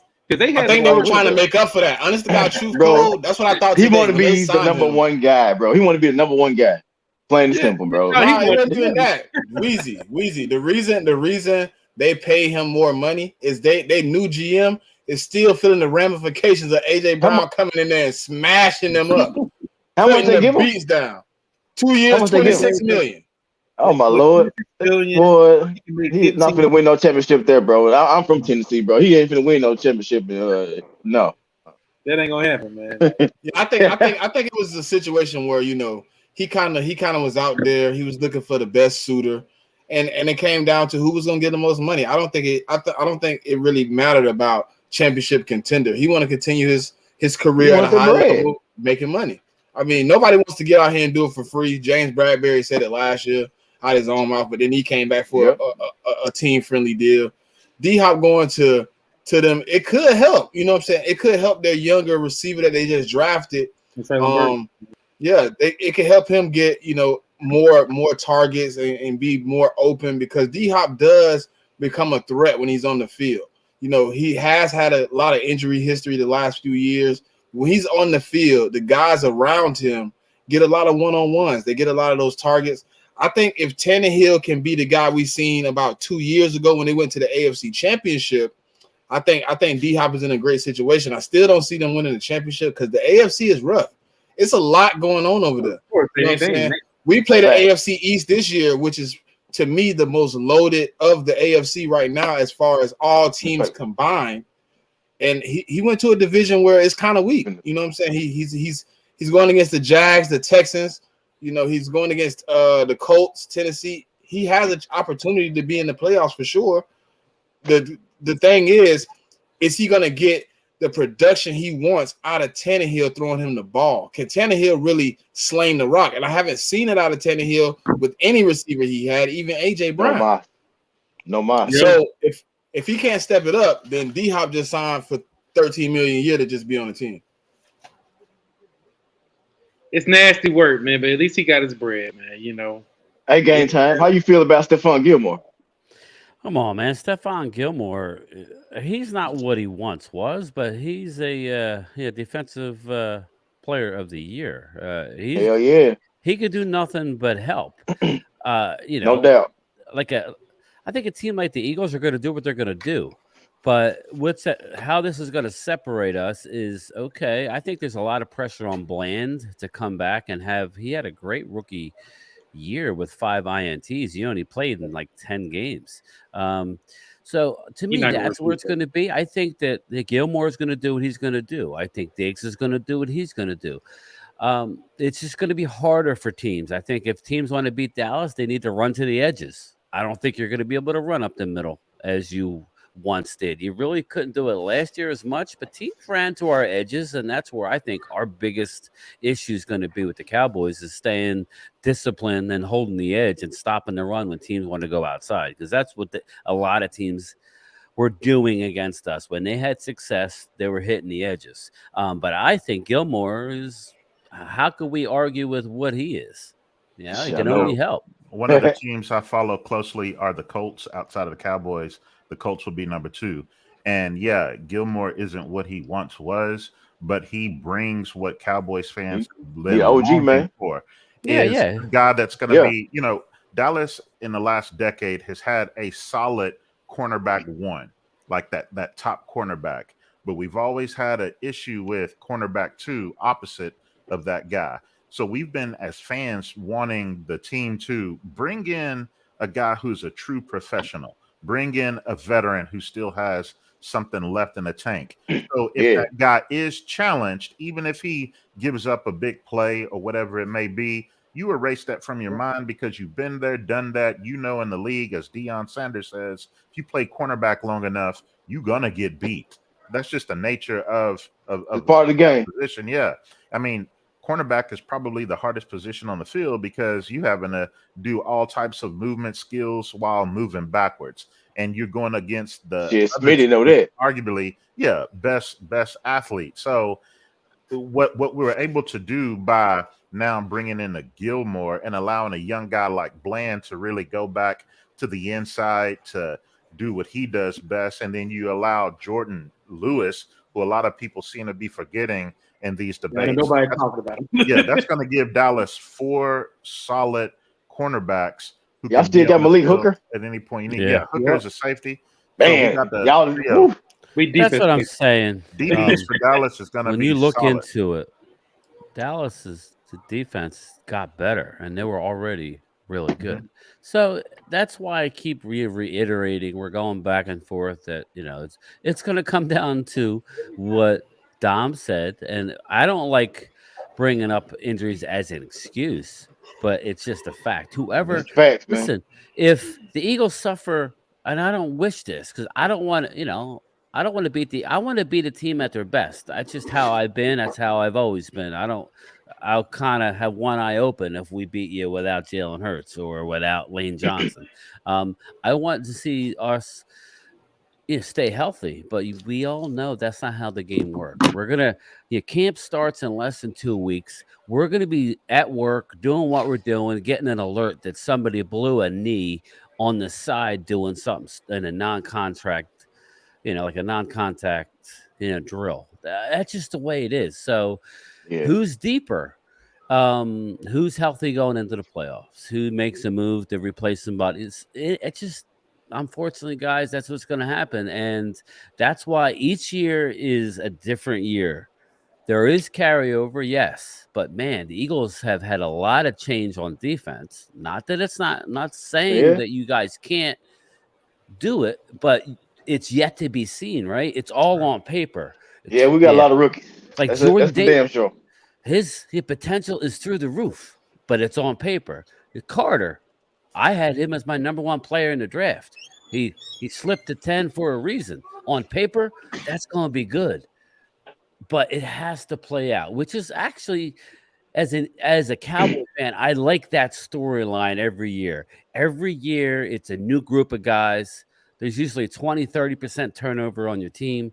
You don't realize that until you look back at a team 3 and 4 years down the road. You go, oh my God, almost everybody's gone other than usually your quarterback, a receiver, and maybe a D lineman and a corner or something. Every year's different. How are these young guys going to step in Philly and you pick up the pieces where they left off? Now, where you left off was the Super Bowl. That's where I'm getting at. The sky's the limit for you guys, but now you got to actually do the work in the preseason. You got It's gonna come. stay healthy. It's gonna come. You got to go into the year being everybody's number one target. And if you get to the end, win or lose in a Super Bowl, then I'll kneel before Zod and say, bravo, because it don't happen often like that. That's what's fun, man. I'm ready to roll. Are you guys ready to roll or what? Yeah. So this year in 2023, man, the NFC East will face off against the AFC East. I want to get an opinion of the teams that y'all feel could give you a little shake in the AFC East, and how can y'all defeat those teams? That's the hardest division for me to break down. I don't know about you guys. Go ahead. What do you guys think of that? DV, I'm gonna start with you, bro. What team in the AFC East gives you a little shake, and what can we do to obliterate them? Pretty much. Let's put it that way. So the Patriots is, that week 1 game, that's going to be a tricky one. Just like last season, man, we was in the dog fight, honestly, with the Detroit Lions. They were coming off of that hype, being on HBO, things like that. They was hype around that coach, gave them a lot of confidence, and it showed. With this Patriots now, we know that, Tom Brady is going to retire his jersey before or during the game. And that's going to give them confidence, to be in the game. I'm not saying that we're going to lose that game. I'm just saying it's one of those tricky ones. You blow the doors off, but it's tricky. We're looking to do that. We're looking to, control the game from start to finish. But like I said, it's going to be a tricky one. So I don't have nothing. We should win that game. As far as the Bills, I think our running game should be able to beat the Bills with our defense. I think that we got younger, touching on the rookies and the defensive changes that we did make. We did get younger. It's going to give, that opportunity, especially after the bye week, to see where we are,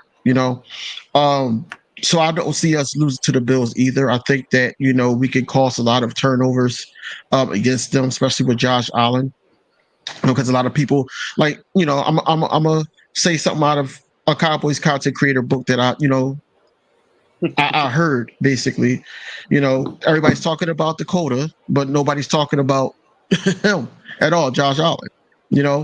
And it's just crazy. It's crazy. So I do see us beating the Bills. So that's 2-0. The Jets did have us losing to the Jets before, but after I seen the offensive line, there might be a win, but we might squeak that one. That's going to be one of those, early in the you've never season, lost to the Jets. test. Right. Never lost to You're the undefeated it all against the depends. Jets lifetime. Yep. Right. And it all No, depends. don't It get me all wrong. I depends think on the that's a play tough game. of Jets. It is. It is. So I think we can beat the Jets, and then the Dolphins. We just gotta stop their speed, man. And that's all we gotta do. And it's all going to buckle down to the defense of Sean Desai and how he's play calling it against Tyreek Hill and Waddle. And then Tua, you got to see if he's going to be on his game or not. We don't know what we're going to get out of him this season either. So I do got us like either 3-1 or sweeping the AFC East. It's not going to be a cakewalk though. It's really not. Coles. Yeah, as far as the AFC East, you already know how I feel, man. I believe, since we playing the Jets week 2, they still trying to get themselves together. Their offensive line stinks. Our defense is the only reason why I say we'll win that game. We'll still be struggling offensively, but defensively, I just think they not up to par on offense. I believe, Aaron Rodgers is him. He has our number, but I believe that particular game, I think we'll have his number. I think our defense will be ready for the challenge. So I got us beating them. As far as the Patriots, I know we're gonna beat them. The two teams I am skeptical about is Buffalo and Miami, only because we're playing there.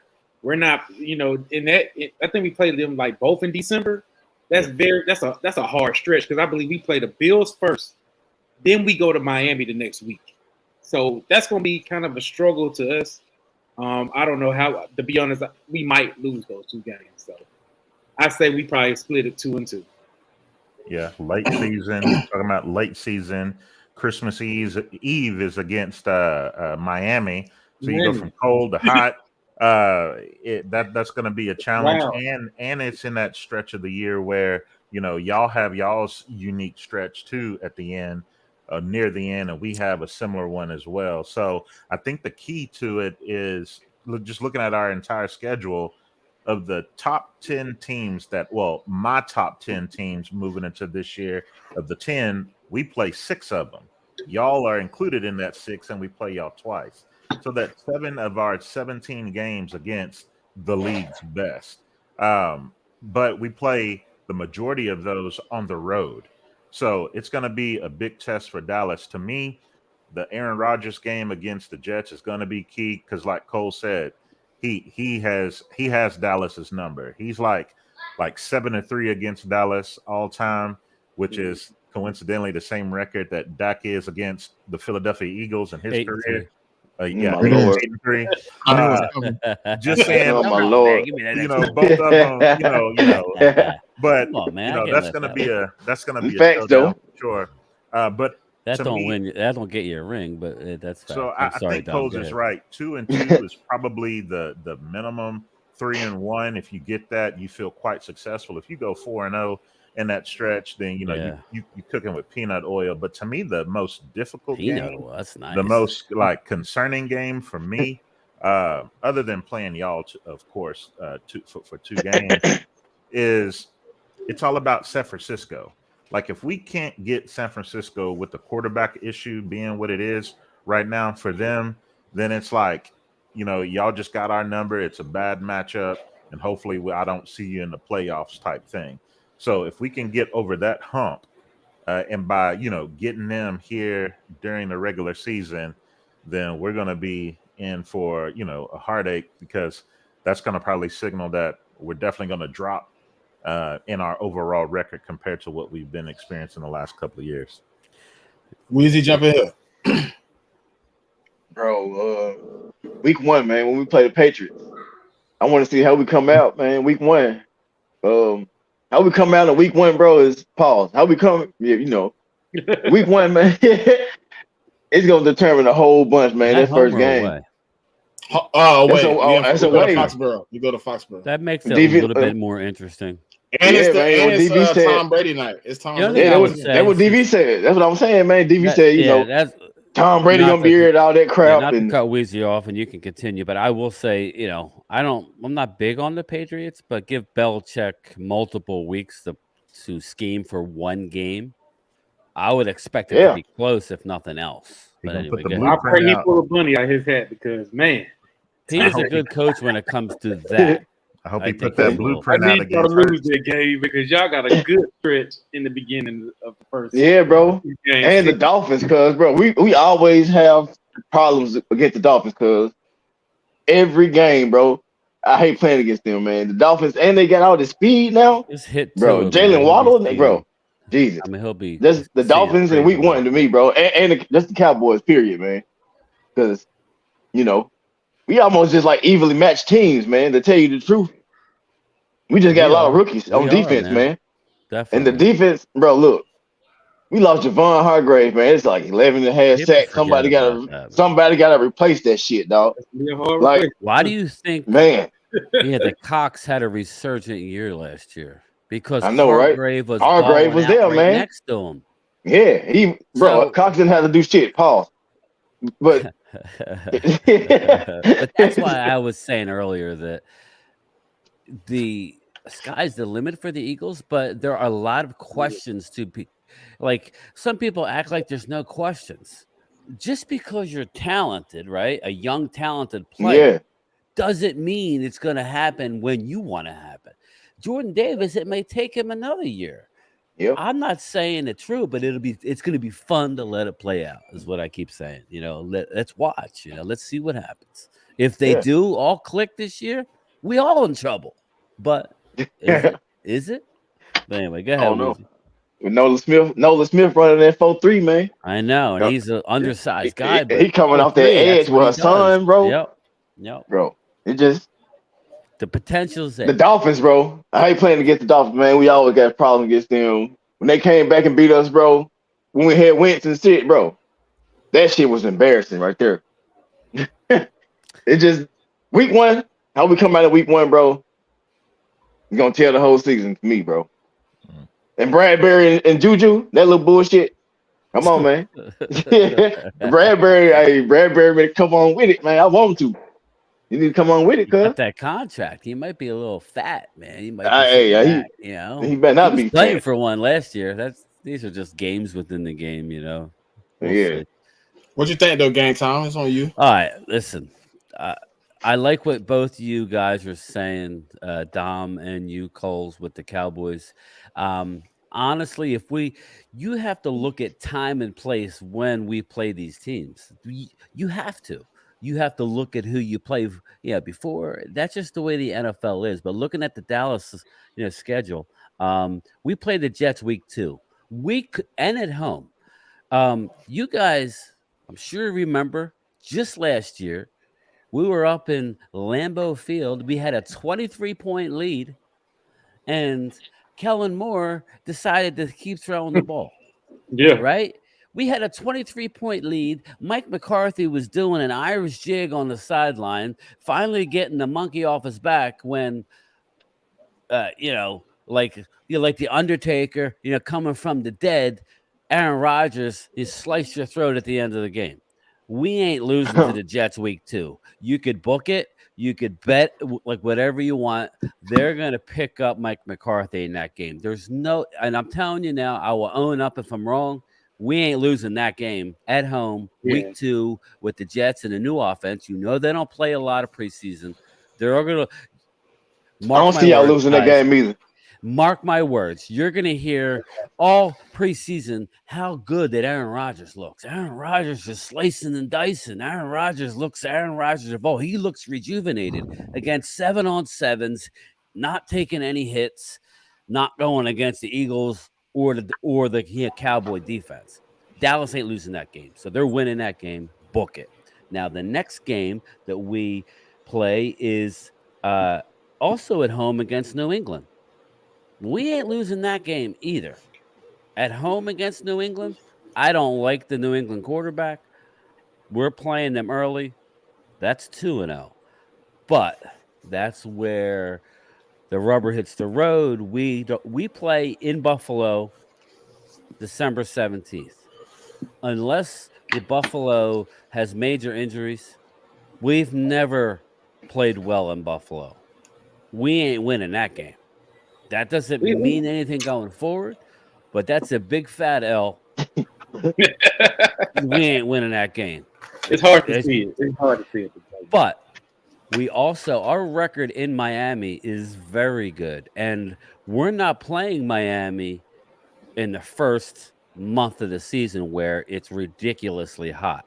We're playing Miami 425 on Christmas Eve. Yeah, we're winning that game. Yep. Okay, I could see it being close and losing a close game, but if you're asking me today, we're beating Miami.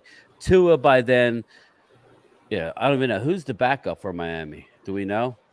That's what you got to look at because Tua probably ain't gonna be around. They got Mike White. They got the dude from Jets. Well, damn. He had flashes, but he ain't gonna. Yeah, he flashed. That's it.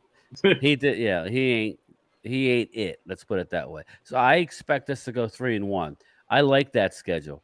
If we go into Buffalo and win, hey, great. But I would not think that we're going to win in Buffalo. You know how it works, guys. The schedule is what it is. You have to look at the schedule. That doesn't mean that we're not as good as Buffalo. At that place, you got to remember, we played the Eagles the game before.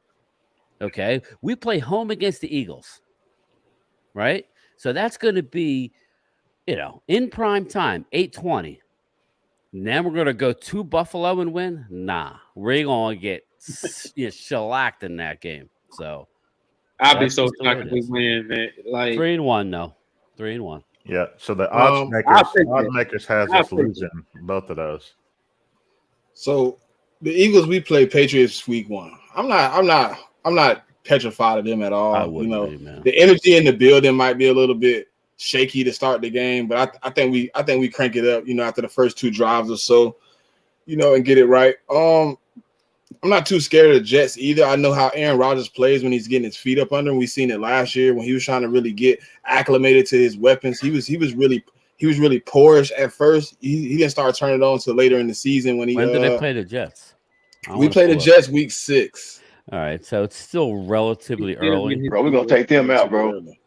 But the problem for me, game time, is the fact that we, just like y'all, we play the Jets in New York, then we turn around and the Dolphins come play us right behind that. So I don't want it to get caught into an emotional game if we do beat the Jets and then the Dolphins come in with all that speed. Though, man, the good teams know how to handle that emotion. Right. That's why that's a good call. I like that schedule though. I don't think it's too bad. I think the first half of our schedule, people aren't really looking at it, but it's kind of in the favor of the Eagles. We start with the Patriots. Time. Then we got the Vikings and the Bucks. They're going to landslide in the beginning. The Commanders, we're the going to Rams. be looking up at you guys like last year. That's the thing. Here's the thing, though, guys. If the Eagles aren't 5-0 or 5-1, then it's your schedule gets brutal. So then it's like I got to rack up on wins. You better rack up on wins, and I'm not being negative. You need to win these games because the schedule gets harder. And I'm not saying you're going to lose games just because, you play 3 straight on the road. I think you do. Right?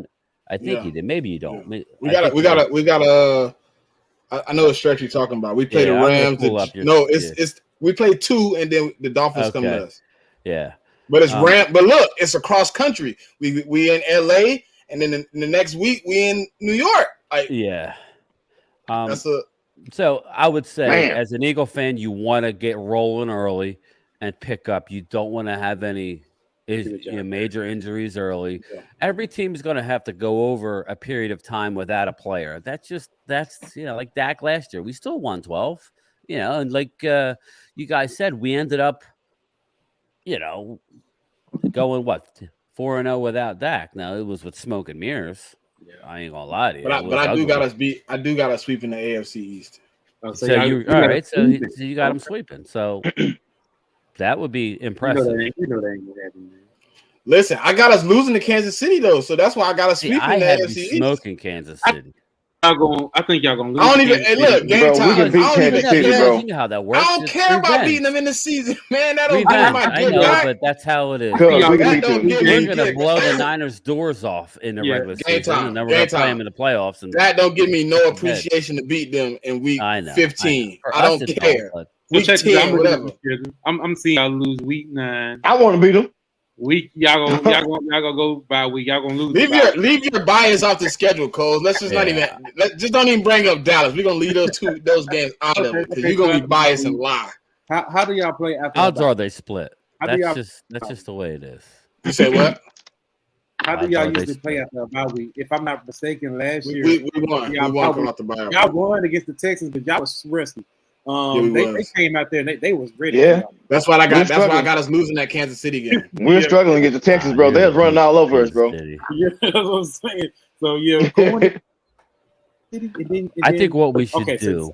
I take it back. Y'all, the Bills go to y'all, so that'll be. I think what we should do after this preseason is revisit and everybody do their final schedule. I did a prediction a month and a half ago, just saying Eagles and Dallas both have 11 wins. Now I got lit up saying, "Well, we're going to win more than 11." Well, listen, I'm just early.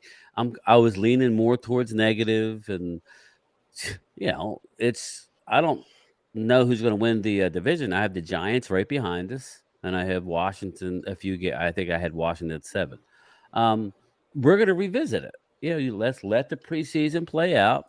I called it 2 months ago. I think it's going to come down to Eagles and Dallas, barring major injury. I would love to see y'all in the championship game. I ain't gonna lie to you. I would love to play the Eagles in the championship game. NFC championship game, Dallas versus Eagles, like that. You know what that would do for everybody here? It would make everybody's YouTube channels. But where you want the game to be? You want it to be in Dallas? So that's what you want. I gotta be in Philly though. It gotta be. in Philly. Yeah. You don't want to go to Dallas. Yeah, I ain't coming to sit in. I ain't coming to sit in AT&T Stadium. You know, hey, listen, if we play y'all in the championship game, I am going to the game. I cannot. Gotta go. Dallas, man. Gotta go to that. No, it got to be in Philly. It got to. But no, I live a half hour from the link. I was there yesterday. There ain't no way in hell I'm going to that game unless I got with me. I know it's nobody here to defend themselves, but you got everybody here probably in consensus has Washington as the last dying breed. Does anybody here with a tinge of hope see them as a threat next year? No. Huh? Just look at their schedule. Look at their schedule when you get a chance and really. Even though they took us out. Won't be able, they have to really fight to catch up with the division. Sam Howell is going to run into a situation where, just like Brock Purdy. Now, Brock Purdy is better, but he's coming off of freaking Tommy John. He's going to run into a situation where now you're going to be game planned for. He was a mystery. He was a mystery item last year. He beat us. We didn't show up for the game. We really didn't need the game. It was, you know what I mean? Yeah. We really didn't. It was locked in. Everybody's the funny thing for me, game time, is every quarterback that's popped up on the list with them having so many questions of Sam Howard, they're already immediately coming out like, "Oh, we're off the train." Like, you telling me you didn't want Aaron Rodgers, you didn't want Lamar Jackson. You didn't try to get Russell Wilson. You didn't try to get Deshaun Watson. Just like, remember, what are you really doing as an organization? Like, Dan Snyder was an they were idiot. going through a sale. They weren't. Yeah, Dan Snyder was an idiot. But at the same time, like, Cole, you be with me. They be talking crazy. Like, they talking about 13, 14 win season, like Super Bowl run. Like, they got the nerve to talk about Dak Prescott. I'm like, out of the whole division, y'all can't talk about him. Y'all can't talk about that. Y'all you need to worry about your own family. Y'all need to worry about your own quarterback. And I'm glad that they beat us week 18 because we gave them hope for the off season. They beat us too. You know what I'm saying? They got us. They should have. Yeah, but they're in the playoffs if they start Eyebrows. Yeah. If they start Heineke, they're in the playoffs. But this is the thing about them. This is what's so about them. Look, you see what Angela said that'd be funny. Parody. Yeah, exactly.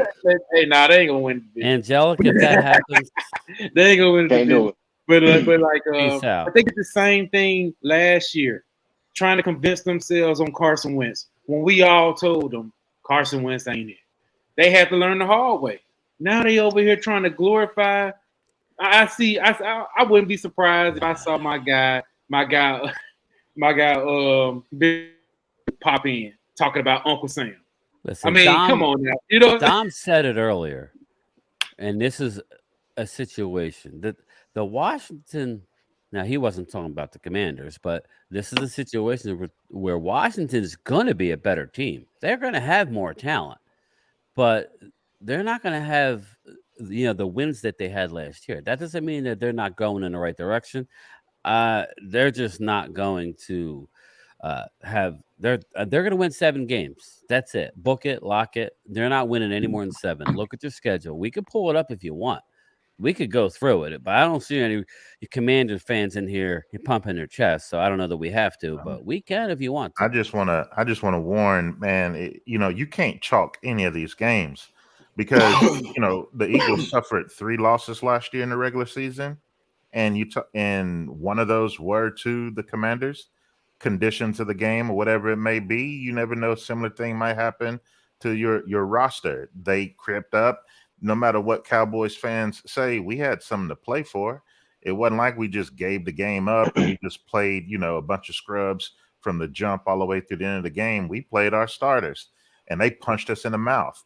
The Commanders have something that most fans would want their team to have, and that is a solid defense. And that interior defense, the defensive line that they have is arguably the best in the entire league. They got nice bookends there. I mean, you just can't say, Commanders are nothing. Now, winning the division, absolutely not, because they don't have what they truly need Bijan at that quarterback. And overall on that, the offensive line is so porous. So they have one of the league's worst offensive lines. And so they once got they Sam Howell. Get that worked in, well, you just never know what Howell might turn out He's to be. okay. None of us would have thought Hurts was going to be what he is right now. It's Sam Howell. Yeah, I know. It took some time. So you just got to let the career of Howell play out. But we all can't sit here and just think, that's 2 easy wins, because for us, I'm not saying they're going to nobody has. I'm just saying, but we can't do that because they do have a pretty solid. We are going to sweep them. Dom, I think their energy is going to be up with this new ownership. A lot of things I'm listening to these Commander fans talk about is, what's coming to the team, what's coming to the city, like what's going to bring fans. Like, to me, that's a lot of their downfall. Like, I haven't been to Washington Stadium, but I've talked to people that's been to Washington Stadium, and they're like, every time I go, the home team is lackadaisical, and the away team is taking over the stadium. Yep. So, like, I don't know what Sam Howell is gonna be. Like, I'm a Florida State fan, so I watched him a lot in college, but he never popped off for me. He never really showed me he was the guy. Like Dak Prescott, people could say, oh, he was a late pick. He was always been a leader. But when I watched him at Mississippi State, I could tell, like, okay, he's gonna be a decent quarterback when he gets to the league. They're never ranked. But UNC is a place where I don't know if I believe 100%. Just the same way I felt about Carson Wentz coming out of a little school. I just didn't 100% buy in because I really didn't know it takes culture to build certain players. You know what I'm saying? Right. I don't know if Washington has that culture yet, and I don't know if Sam Howell is going to be able to bring it out with his play. I think Tyler Heineke leaving that team and then replacing him with Jacoby Brissett is not going to be a good look. Tyler Heineke got them through a lot of games last year. And he got them some wins that they probably shouldn't have got because of his energy. You know what I'm saying? So I could see Sam Howell coming in with that lack of energy and not playing as well with confidence. He could blow that team, but I could also see him coming in and having a spark and getting them 7, 8, maybe even, a 9-win season, because we know they haven't had an 11-win season, I don't think in their existence. But I think this year is going to be a find out for the Commanders. I don't think they're going to be, top of the division or anything like that. But I think they're going to find out what they really have in the room because they have the receivers, they have the running back. I think they have some offensive line issues, And like Dom said, they have a dominant defense. Last year, a lot of the games they won was because the defense was able to stand up and keep them in those games. But that game they got us with, they kept us off the field. And then when we were on the field, they 3-and-out us a lot. They were able to stop us a lot. You know what I'm saying? They were able to, get a lot of pressure in. They were able to, move the ball effectively. So if they could keep their game plan with Eric Bieniemy coming in, I don't know how much their offense is going to change, but Eric Bieniemy isn't a slouch. He's been on 2 Super Bowl winning teams. Damn, I forgot they got him, man. And if Eagle fans don't want to admit it, he played for us. Eric Bieniemy was an Eagle. Yep. So with all respect, I mean, he could change some things. And then the ownership, that changes things when you see people effectively trying to build a team, trying to bring in pieces, trying to get to the point where you were at years ago. You know what I'm saying? And that could be a small thing or a big thing, but I haven't seen many teams go from worst to first. Right. Just real quick, I have to go over their schedule because I do live in South Jersey, and I've been to a few Commanders games over the last few years, and they talk a lot of junk in that stadium, though. But just let's break down their schedule real fast. Okay, they open up at home against Arizona. Okay, they're 1-0, right? Then they're at Denver. That's a loss. They're home against Buffalo. Depends on what we get out of Russell. If he looked like last year, Russell, that might be a dub. Oh yeah, but in Denver. It ain't even just Russell, man. Hearing, that offensive unit was poor. Hold on, they fired that guy, right? They fired. They got him out of there. Now. He's in New York, right? They're not losing at home to the Commanders. Their old offensive coordinator is in the Jets, right? He's with Aaron Rodgers, Nathaniel Hackett. Yes. Hey, the Commanders took us out at home. No, but it's in. It's but in you know Denver, that. but But you're an Eagle. You know how that is. That's always that's a division rival. It's a whole different game. Yeah. Like to go to then they're home against Buffalo. Buffalo's going to smack them around, and then they're at Philly. The Philly's going to smack them around. So okay, after the first 4, you're 1-3. Okay, and then you're home against Chicago. Okay, that's not that easy on a Monday night. All right, that's they about evenly matched, to be honest. And then at Atlanta, and then at New York. Okay, you're going to say they're going to split. So, all right, we'll give them 3 wins up until now. Then they play Philly. Philly's going to beat them. So they still got 3. And then you're at New England. You're not going to. Regina, he'll be right back. He'll be right back. He stepped away for just a second. And then you're at Seattle. You're not going to beat Seattle. Okay, so we'll give them a win at home against the Giants. So that's 4. Then you're at Dallas on Thanksgiving. You're losing. Then you're home against Miami. Are you telling me that they're going to beat Miami? Okay, if there's no Tua, maybe that's 5. And then they're at the Rams and then at the Jets. So let's say they split. That's 6, and I'm being optimistic. Then they play, the Niners. They're losing to the Niners. So they still got 6 wins. And then they, the last game of the year, they play Dallas. Whether Dallas needs it or not, I'm going to win. That's where I come up with 7 wins. Hey, listen to DV. Listen to Game Time. They might as well just tank for Caleb. That's what I'm trying to say. When you look into the schedule, like Dom is right. They're, this is a situation where I think they're going to be a lot better team, but their record may not show it. That's all. If you look at their schedule, man, it's not easy. No, they got a tough. DV, how you feel about the Commanders, DV? They'll be in 4th place. 4th place? That's it. That's it. They're too I got really much to say. I got them 4th place too. There's no argument here. Beep, Giants, Commanders. He ain't got the first 2 away. He got it. I don't know, man. It's Eagles, Cowboys. It's July game time. Man. It's July. It's that close. A lot of things transpire during July and February. Yeah, that's why I said we'll revisit it. All right. No, but it's interesting because I think to be honest, I know we went over the AFC East, but y'all tell me if I'm wrong. I think the biggest question mark of the 2023-2024 season is Tua's health. Is he going to survive a season? Yeah. I think if he get another concussion, he's out the league. Yeah, he's going to be out, bro. Bowser might retire. Don, what you feel? Don look like he want to say something. What you feel? I think Tua's injury is the biggest question going into this season for all the NFL. Concussions is bad, bro. You're right. Right. I seen the man doing gang signs on the field. Yeah, man. So we spent about 40 minutes talking about Jalen Hurts and Dak Prescott. What the media, what fans have said about both of them, showering praise on them when they did well, He's talking and then about skeptical and all that. But Tua is a quarterback that's been more polarizing than even our two quarterbacks, and a lot of people haven't given him his due praise. Whenever this last season, you look at him on deep routes, passes over 20 yards. He was the most accurate quarterback in all of the NFL, and it wasn't even close. But it was an 8-game sample size too, Don. 8 games, though. But still, whenever they do those statistics, they do a minimum amount of passes. Yeah, there are people who fall below that threshold. So when you look at him, he was completing, I think it was like 49% of passes over 20 yards. That's because he do have great weapons. So, but still, you got to get it there. And so for him, I think he's a solid quarterback in this league, but like Weezy talking about, that health is the main concern.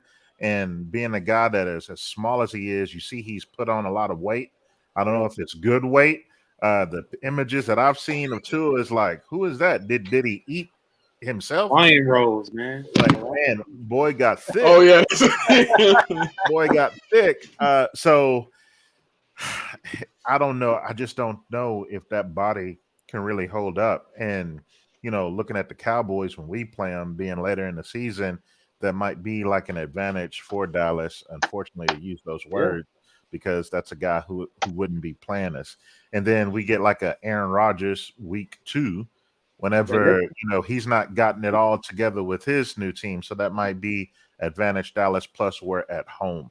But yeah, Tua, one of the better quarterbacks in the league. It's just all about health. And I think you nailed it, Smitty. His health is going to determine the way the league goes in that AFC, especially. Yeah. Hey, let's do a little check-in, because all of us, we went over the AFC East, right? I mean, how everybody time looking? Y'all want to go over the NFC West? I'm good. I'm good. I'll go a little longer. Okay. Let's get into it, man. Let's get into this because we all play the NFC West with the Rams, 49ers, Seahawks, and Cardinals. We all agree. So what do we want to touch on now? Yeah, I mean, hey, you can go around the room. We can all the Cardinals gonna be dogs like the whole entire season. So, well, I got us going 3-1 against the NFC West right now. I got us beating the 49ers. I got us beating the Cardinals. I got us beating the Rams. I got Seattle actually beating us just because I feel like they got so much better. But after listening to some people, Geno Smith might be a flash in the pan. Listen, Weezy, okay, you want me to break it down for real? They went and got the best wide receiver in the draft in Jackson Smith and Jigba when they already had 2 studs in DK Metcalf and Tyler Lockett. They went and added. They went and got Zach Charbonnet to shore up this running back room with McIntosh from Georgia. They shored up their offensive line last year. Then they brought in Bobby Wagner with the defense they already had. Jamal Adams coming back. They got young corners. Like, they're in a position, and they brought in D tackle help where they was weak at last year. I think Bobby Wagner is a big piece for them to restore some of this culture that Seattle has been lacking for 2 years. Geno Smith is the biggest question mark. Looking at still Geno Smith. Yeah, looking at it, you're going to beat the Rams. You play them October 8th. So I mean, what was your record? I got us 3-1. 3-1. All right, yeah, you're going to beat the Rams. Let's go down. Then you take a while. Then you're home against Frisco. That's a revenge game. I like you to win that one. So you're going to beat San Fran at Seattle. I agree with you. You got to remember, you guys. We haven't beat Seattle in Seattle in a long time. After a Dallas game in prime time. On the road. So that's a loss. Damn, it was prime time? Yep. Yeah, Dallas. Yeah, you played December 10th in a Big D. I don't know if that's a Sunday or a Monday, but it's a prime time. Let me look at it. I'll be there. It's a Sunday night game. I'll be at there. Yeah. Yeah. So, it is what it is, right? So I think you're gonna. That's a tough one. If you, Damn. and then you're gonna end up at home. The second to the last game, you beat Arizona. So I think that's going to come down to you sweeping the Cowboys in order to get 3-1 against the. You know what I mean? I just don't see you beating Dallas and Seattle. So what do you want to do? I think it's more important that you come to Big D and win, and then take the L in Seattle. So I like you. I could see you doing that 3-1. I could see that. That's very doable. Yeah. So Hey, hold on. Miss Ash had a little question real quick. What's the top Yeah. 3 coaching staffs in the NFC? In the entire NFC? Yeah. Top 3. Damn. this will be I think interesting. it'd be fair. I think it'd be fair to put Mike McCarthy up there. He gets a lot of flack, but he's the only NFC East coach who has a Super Bowl ring. So I mean, how could we? I mean, you can't take that away from him. You can't take it away from him. But you Eagles can't lost both of their coordinators, but I think the Eagles have the best Hey, I was just offensive gonna say that, line. man. They have the best That's another offensive question. line coach in the league, though. So are you talking Stoutland about is just the head best. coach or just any coach? If you're going head coach, Are you talking about head coach or just coaches in the? I don't know. I went coaching staff, but Yeah. we could go head coach. If we're going head coach, I'm probably going Pete Carroll. I love Pete Carroll Carroll. would be one. Just I'm a going- motivator, man. Will we I'm going- put Sean McVay in there? Is a top 3? Hell no. What did he he had win? one season. He sold his soul to get that. Yeah. They went out And and they had bought to pay themselves a for that Super Bowl, championship. man. You guys forget he was the offensive coordinator of the Commanders or the Washington football team. And they couldn't do nothing. It's all about Hey, the okay, talent. well, look, this is what we're gonna do. Top three coaches, but if you're a Dallas fan, you can't use Mike McCarthy, and if we're an Eagle, you can't use Nick Sirianni. Okay, that's fair. I'm not going to say McCarthy's a top 3, but he's good. I'll reach it for McCarthy. It's your boy. I'm gonna go Pete. I'm gonna go Pete. I'm gonna go Mike. Let's see. That third one hard for me, boy, because I don't know. Shit. NFC head coaches, man.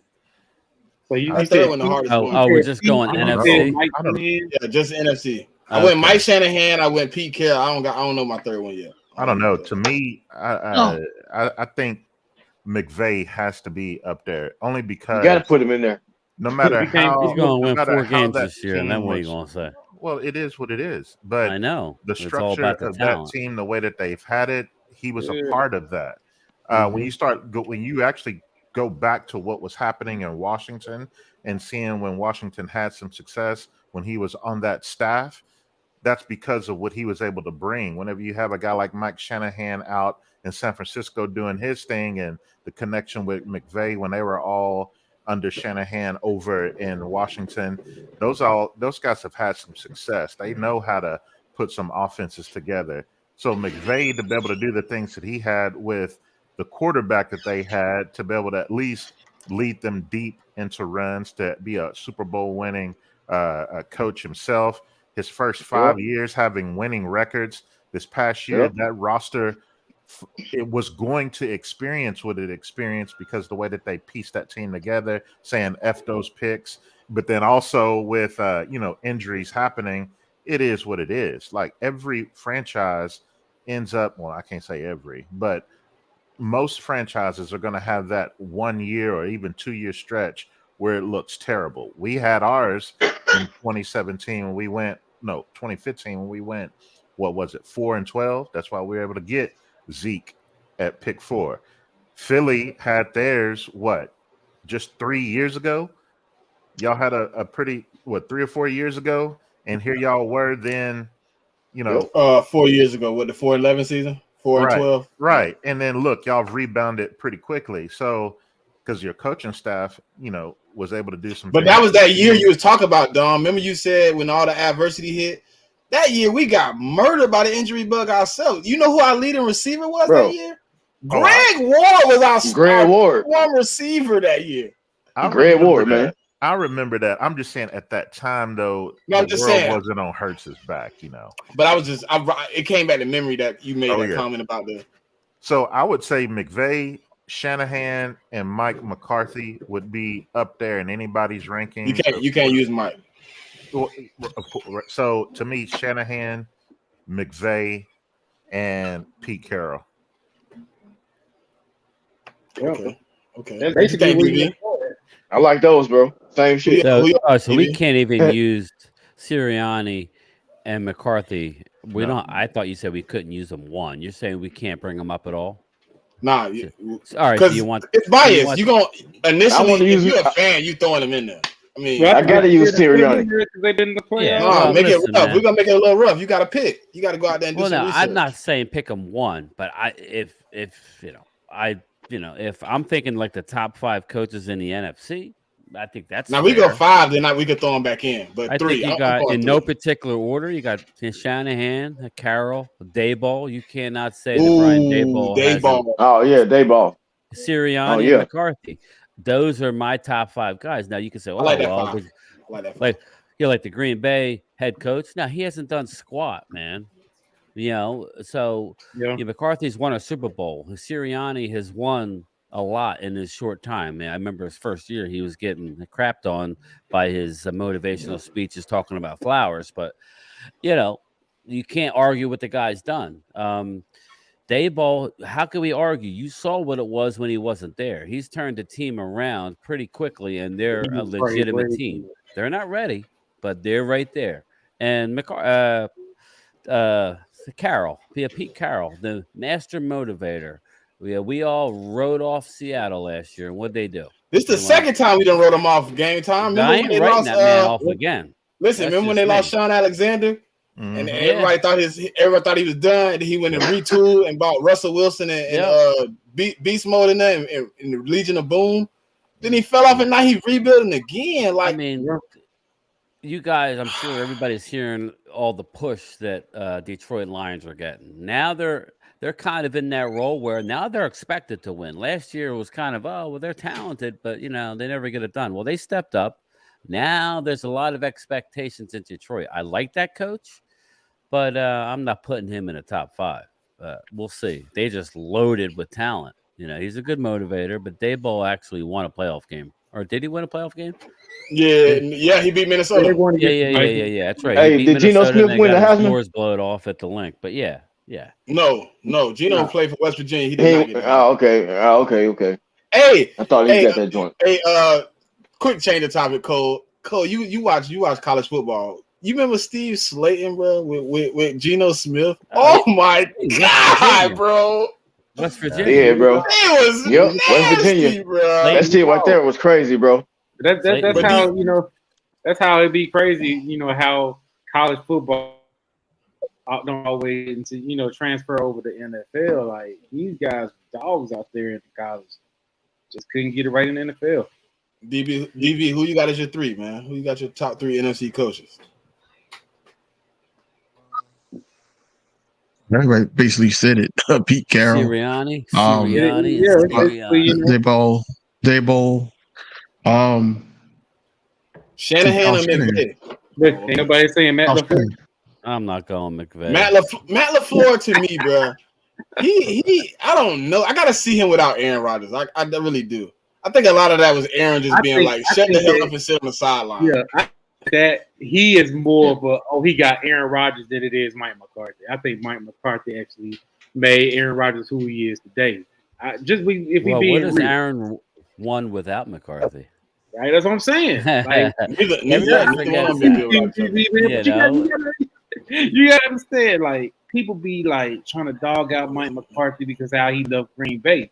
But we fail to realize Mike McCarthy been in the game way longer than Green Bay. He was out there with Brett Favre. He was out there with Jerry Rice and them. Like he, you know what I'm saying? He built Steve Young, all those guys. Like he was out there. I'm not here to say McCarthy invented the game but you know what? Like a sign of a good coach is the Eagles will run through a wall for Nick Sirianni, and I don't even like the man because he walks around in practice saying, with a "Beat Dallas" T-shirt. But Well, he stopped. He stopped last year. He said that was childish. He would never no, do that yeah, again. but I'm just 'cause throwing he that got out his hands there. full. But I'm still going to give him credit.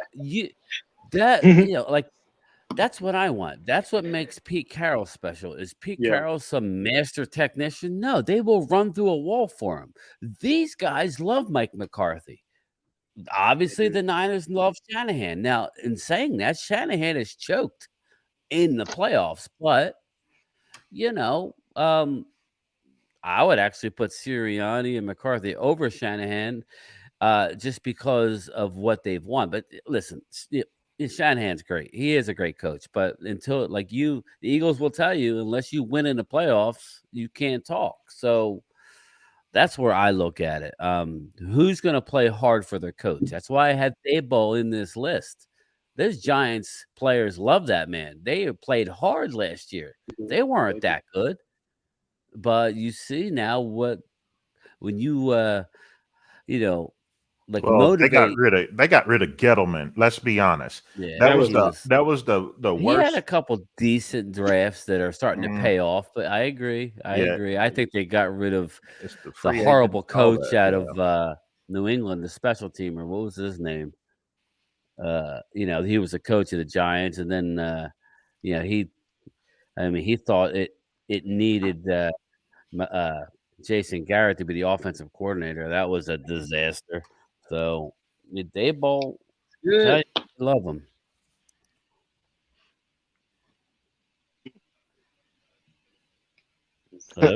Hello. Yeah, we can hear you. We can hear you. No, I'm good, man. I feel like I'm running. I'm waiting for somebody else. Go ahead, Dom. Oh, yeah. Go ahead, Dom. Get in there. Yeah. Don gave his top 3, right? Yeah, I gave it. Well, whoever. Weezy, get in. Pete Carroll. What's the coach name for the Giants? Daboll. Ryan. Okay, yeah. I'll give him credit too. Even though we beat him 3 times. But he's a good coach. He's good. Hey, the dude from Earl McVay, man, went to the Super Bowl.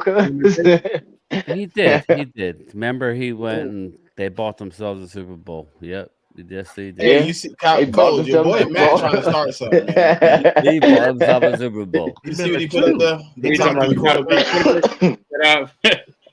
I like Shanahan too, though. What about this question right here on the board, y'all? So we can't include Dak or Hurts in the top. No, you so we can't use Jalen. Like the Dallas fans could use Jalen, but we couldn't use Jalen. And we could use Dak. Oh wow! And they can't use Dak. So I'm gonna go. Patrick Mahomes, Joe Burrow. But he said NFC. NFC. I'm going. Hold on. That's okay. Tough. So I'm going. Okay. So I can't use. Okay, I got Dak Prescott. No, we can't use Dak or. I can. You can. Okay. I got Dak Prescott. I got Geno Smith, and I got Derek Carr. Yeah. Derek Carr. Look at you. Ooh, this is a tough one. Go ahead, Dom. I would say Jalen Hurts 1. I would say Kirk Cousins 2. Oh no. Take Derek Carr back. I got Kirk Cousins. My bad. That's what I was thinking. I forgot about Kirk. My bad. And oh man, Brock Purdy. Oh no. No. Jared Goff 3. Ooh, I like that one. Yeah.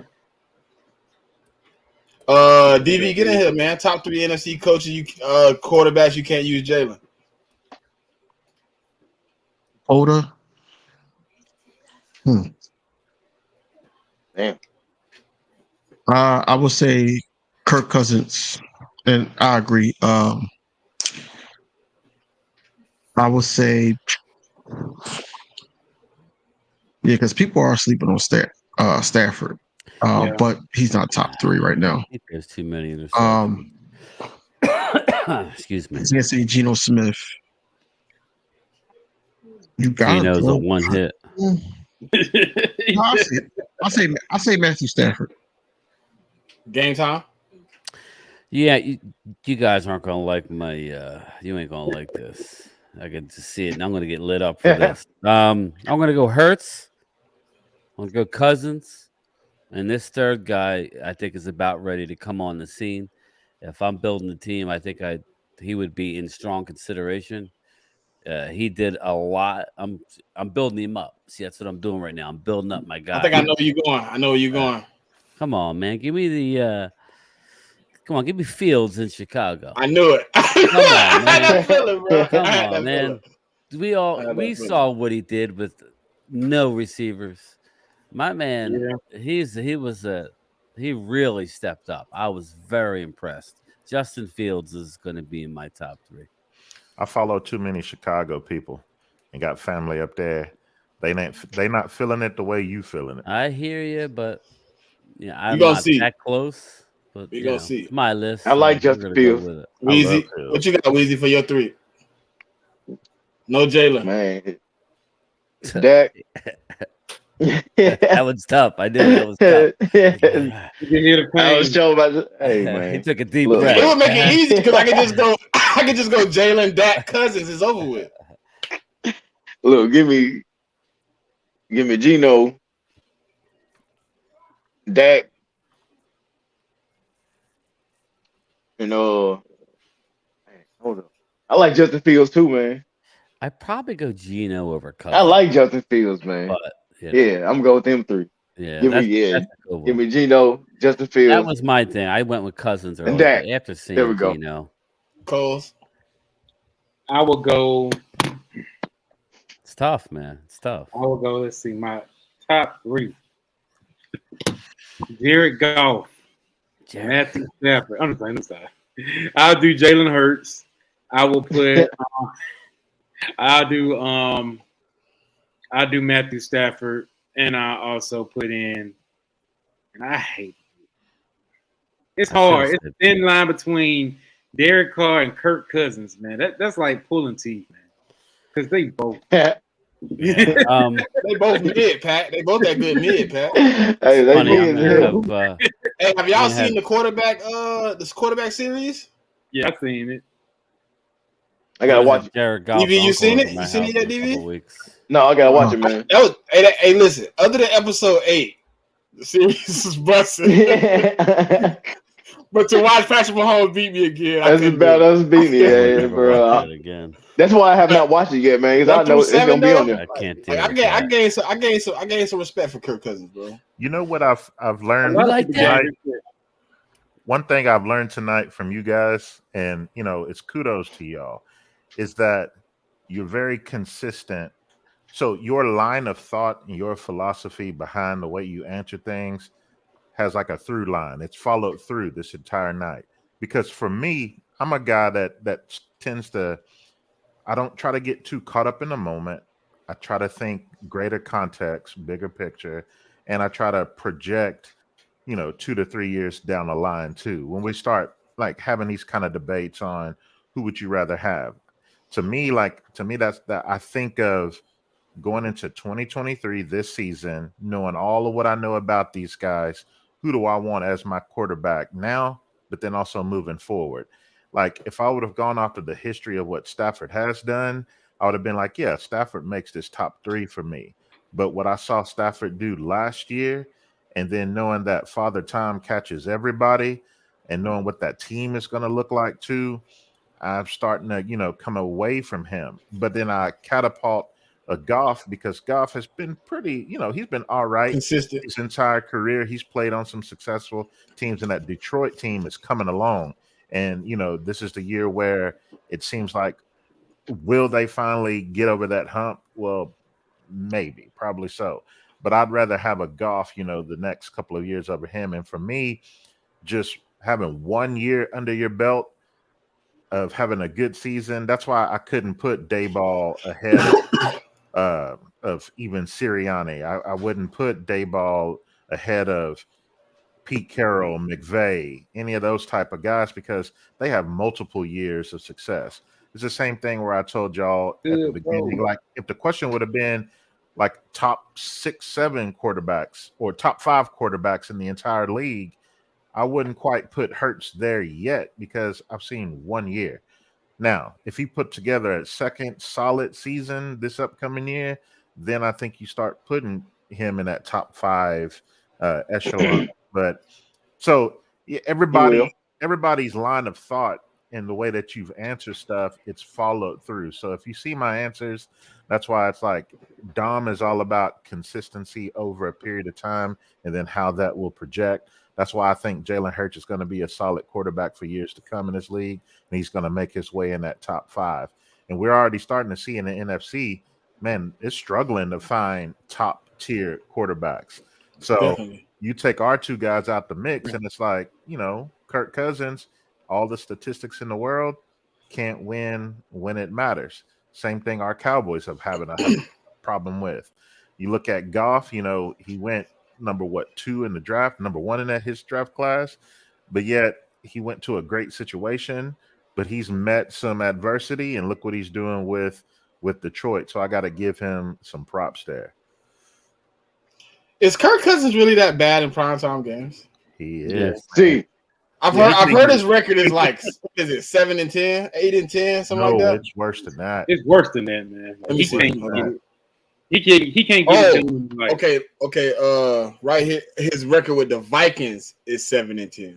yeah, overall in his career. It's not even including Washington. What I'm looking at right here, it's just so we saw 7-10 the hole in his ass. with the Vikings alone. They're not even including 40-3 Washington. last year we beat him. Yeah, his record is 10-18 according to StatHead. You like that? That means Hey, he's 3-8. So That means he's 3-8 on with Washington. Monday nights he's 2-10. On Thursdays he's 3-4, and then on Sunday nights he's 4-4. Oh my Lord! But y'all want to compare his him? worst thing is Y'all want to Monday, compare right? him to Dak, though? Yeah, right. Y'all should be. I'm gonna have to take my Kirk Cousins back. I can't Yeah, take I that. know. I take it back. Y'all can't Yeah, call Weezy Dak got me Dak saying Kirk Cousins, but whatever. Well, it's over with now. Yeah. it's in the books. What's man. funny is Dallas often plays a lot of primetime type games and stuff, And Dak and so it shows that Dak. True. This don't seem quite right. Regina has a point. He might be averaging in prime time, but he is rich. Man, he committing highway robbery when it comes to them Vikings. What did the Washington Redskins pay him when they taxed in those 2 years? What did they end up paying in total? It was A whole bunch. 40 million. His cap hit is enormous, man. Like he's stealing. He is robbing the Vikings. For years. He was robbing the Gina Washington. Green, but he's rich. Yeah, you got that right. Yeah, he got that money. He got the money for sure. Yeah. All He right, made boys. I some think like we did it. 44 million in 2 years with Redskins on those tags, Yeah. I believe. Good Yeah, Lord. he just know how to get the money. That's one thing about him. He know how to get that check. $141 million. Talk Damn. about- yeah. Well, he knew how to play the system, man. He He kept got it. taking them 1 year deals, got 1 year it. deals under the franchise. He made $50 million 1 year. But hey, man, it's been another episode of When Enemies Clash. So before we get up out of here, man, everybody go around, let the people know where they can find you at, and we're gonna get up out of here, man. So we're gonna start with Weezy, and then Dom, King, Game Time, then me and Cole. I just want to say thank you for putting me on, cuz. Let me on here with y'all. Talk football. You can find me on YouTube. Weezy the Dreaded Eagle. That's all I got. Yep. Yeah, so right here on the screen is my Twitter handle at Dom W. White. I'm one of the staff members with Pick Six Sports.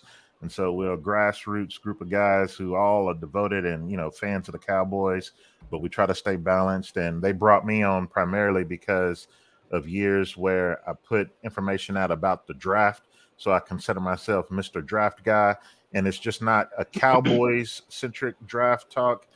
Any of the 32 teams or any of the other 31 teams could be able to follow my content to show the pros of these guys as they're coming out and my my goal is always to put information out where if a mom or a dad or a family member of that prospect were to see it, they'd be proud of it. So I don't use words like garbage and trash and any type of talks. Like none of us used any of that tonight about any players on our teams, because these guys have made it to a league, to the league, to a level where, we all would have dreamt of, making it. So if anybody is garbage, it's the people Yep. like us who didn't make it. Yep. So that's what I try to do. And so just follow me on Twitter. We're on Facebook. We also have our YouTube channel. So follow us, give us some likes, and then I'll be following you guys shortly after we get off this. Yeah, likewise. BV. You could just follow me here, King DV Sports, on YouTube. Man, I have a lot going on. Tomorrow, we got the Birds of Borough Street. I'm part of that clique with Smitty. Also, me and Smitty on Wednesdays, we do have our Inside the Desk at 7 o'clock. So on Wednesday. So you can follow me. If you just want to keep up with the Eagles, you want to hear some real content about the Birds. Also on Twitter, Instagram, and TikTok. I'm on there too at King DB Sports, all one word. And I appreciate y'all having me. It's been a good conversation. Nothing too crazy, but it was a good conversation. And I hope we could just do this again. Game time. Yeah, man. You guys can find me. I'm really hitting it hard on YouTube. At Gametime Bryan. It's I think Coles has it on here, but yeah, just look me up, Gametime Bryan. I do a lot on Twitter. I like to stir the pot on Twitter. It's Gametime_Bryan. You can reach me on Facebook, Gametime Bryan, and if anybody wants to email me, it's GametimeBryan@gmail.com. I'm getting into the Instagram, but you know how that works with the whole video. I got to talk to my boy DMV. How to actually post a video to Instagram. It's kind of like a little weird, but yeah. Look for me. Me and my partner, Primetime Phil. We have a channel. We go live every Saturday nights. So this Saturday night, look for us at Primetime Phil, brought to you by Primetime Studios. And I'm doing a lot on my channel, my personal channel, which is Gametime Bryan, man. I look forward to and hopefully coming back on here during the season and you're chopping it up at you boys, man. It's been fun. Yeah. Well, you can find me on YouTube, 4133 the podcast. My TikTok is in construction right now because people been telling me I need to get there. I'm on Twitter at SmittyEagle373. Yeah, man, y'all like, comment, subscribe, share.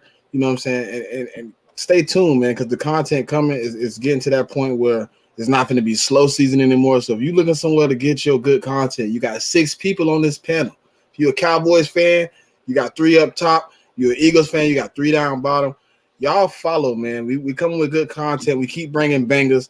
And if you hit the subscribe button and you hit that bell, the next time you see these 6 up here like this again, you won't miss it. You'll be here. Because when enemies clash, man, it's a thin line between love and hate. So you'll be here to witness what's going on. If y'all was here, y'all seen the chat. The chat was having a good time, man. It's Cowboys, Eagles. We know how to make this a safe place, man, for everybody to come and join together, man. So we appreciate all y'all. And, hit the likes, hit the subscribe, comment. We'll be back again, man. Coles, take us out of here. Oh, yeah. Hey. I appreciate everybody coming on, man. This was a good conversation. We talking over our teams. It's gonna get nasty this season, man, because it will, man. It's a lot to play for, but it's good that we can all come out here talking peace. We be glad. It helps everybody, man. I think it helps everybody to get together and do this. Yeah. And people like, I don't want to go on a Cowboy, the content creator. Sure. That's not how it works, man. No. It works good when everybody gets together and gets their point off. We ain't gonna agree. We ain't always gonna agree, but that's what makes it good. Exactly. I agree. And just to answer Twitter, you can find my guy Dom with Pick 6 Sports. They gonna when y'all lunching out. When y'all gonna launch the first episode? He's We hit There you some go. unfortunate stuff the last week with just family situations, funerals and travel. And so we were planning on kicking this new season off 2 weeks ago, but those things happened the last two Friday nights. So we normally go Friday nights around 8 o'clock and then just run it. And then our guy Nix, if you ever on Twitter, go follow at your guy Nix, because he's always running a Twitter space.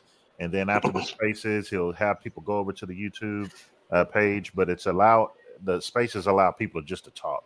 And then you get some good topics out of that too. So follow us on Twitter, Pick Six Sports. Follow me, Dom W. White. But then also on YouTube, we have our Pick Six, the number, 6 Sports.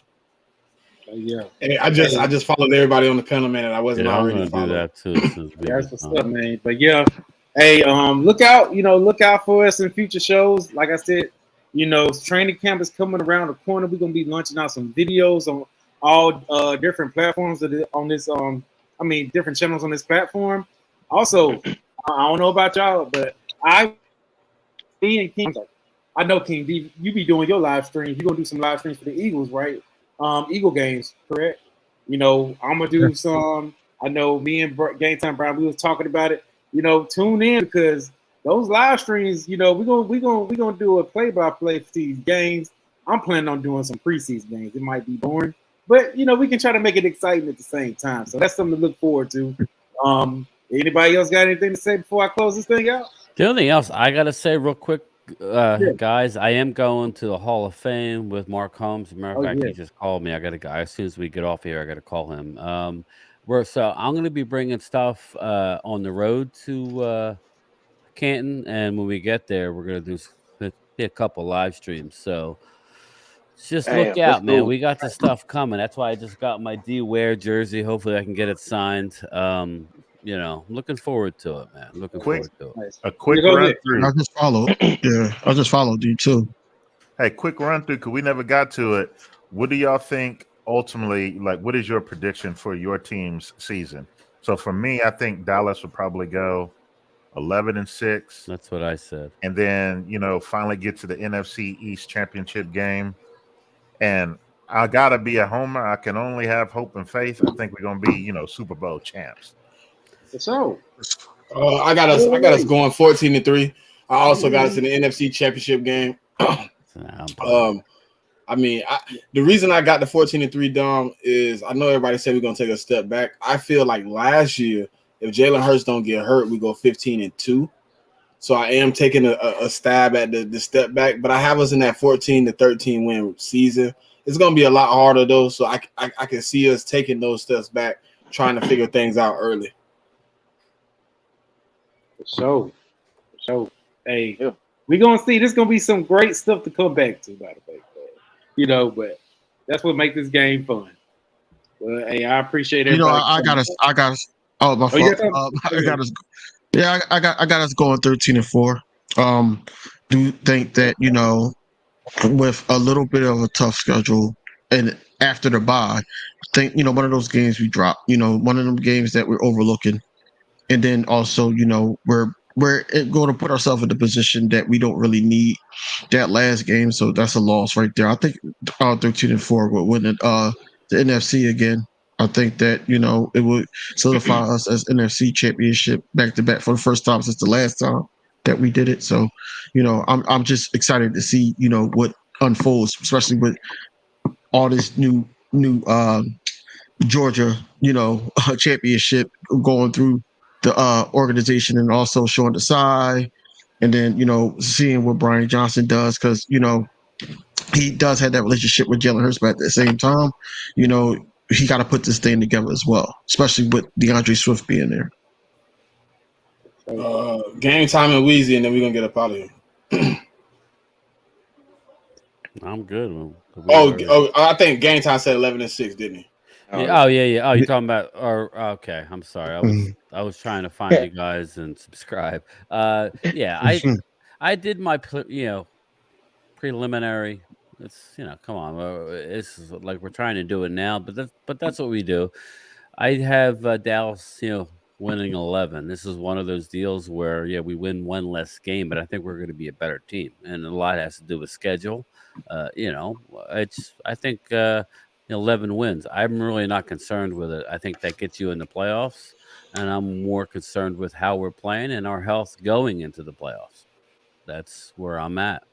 Hopefully we win more, but I think with the new offense and being very ultra conservative, I'm going to go 11, and I think I'm setting myself up to be happy because I think we're going to do better than that. But gun to the head, I go 11. 13-4. 13-4. Yup. 12-5. We're gonna win. We're gonna win the championship, bro. We're gonna be NFC champs again. And watch. What about Super Bowl? Oh shit, man. I don't Y'all know. gotta win it. Y'all make yeah, we gotta win. Get that far Y'all again. get- Now. Listen, if we go to the Super Bowl and lose, I'm gonna tell like bro, a Buffalo Bill. Yeah, bro, now it's if we go back and Buffalo-esque. lose, And it's it gonna gets be bad harder, business. right? It gets harder every time you get back to the Super Bowl and not win. Just ask Buffalo. They should have won the first one against the Giants. They choked it up. Norwood missed a field goal. And then every year it's like, oh, you lost. See, how you guys going to get it? Just mounts on your shoulders. If you're going to win, you need to do it this year. Yeah, for sure. That's my opinion. And all y'all work out. Start working out. All y'all. Oh, Cole, we're gonna close with this right here, man. We're gonna close with this right here. Go Hey, ahead. man, lately I've been off my rocker. I've been going through a little bit. But mental health, man, if y'all got somebody out there y'all ain't talked to in a while that y'all love, you might just be out of contact. Reach out to them, man. Just tell them you love them. Because you don't know what somebody going through. And people doing things that you would never expect of a person when they're going through mental health. So y'all just reach out, call them, text them.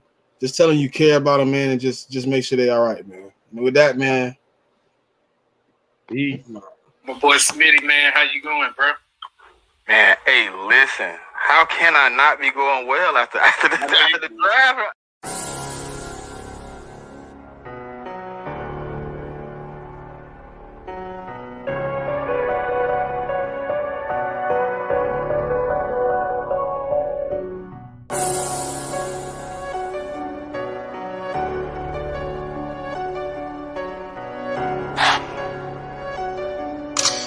Rest in peace.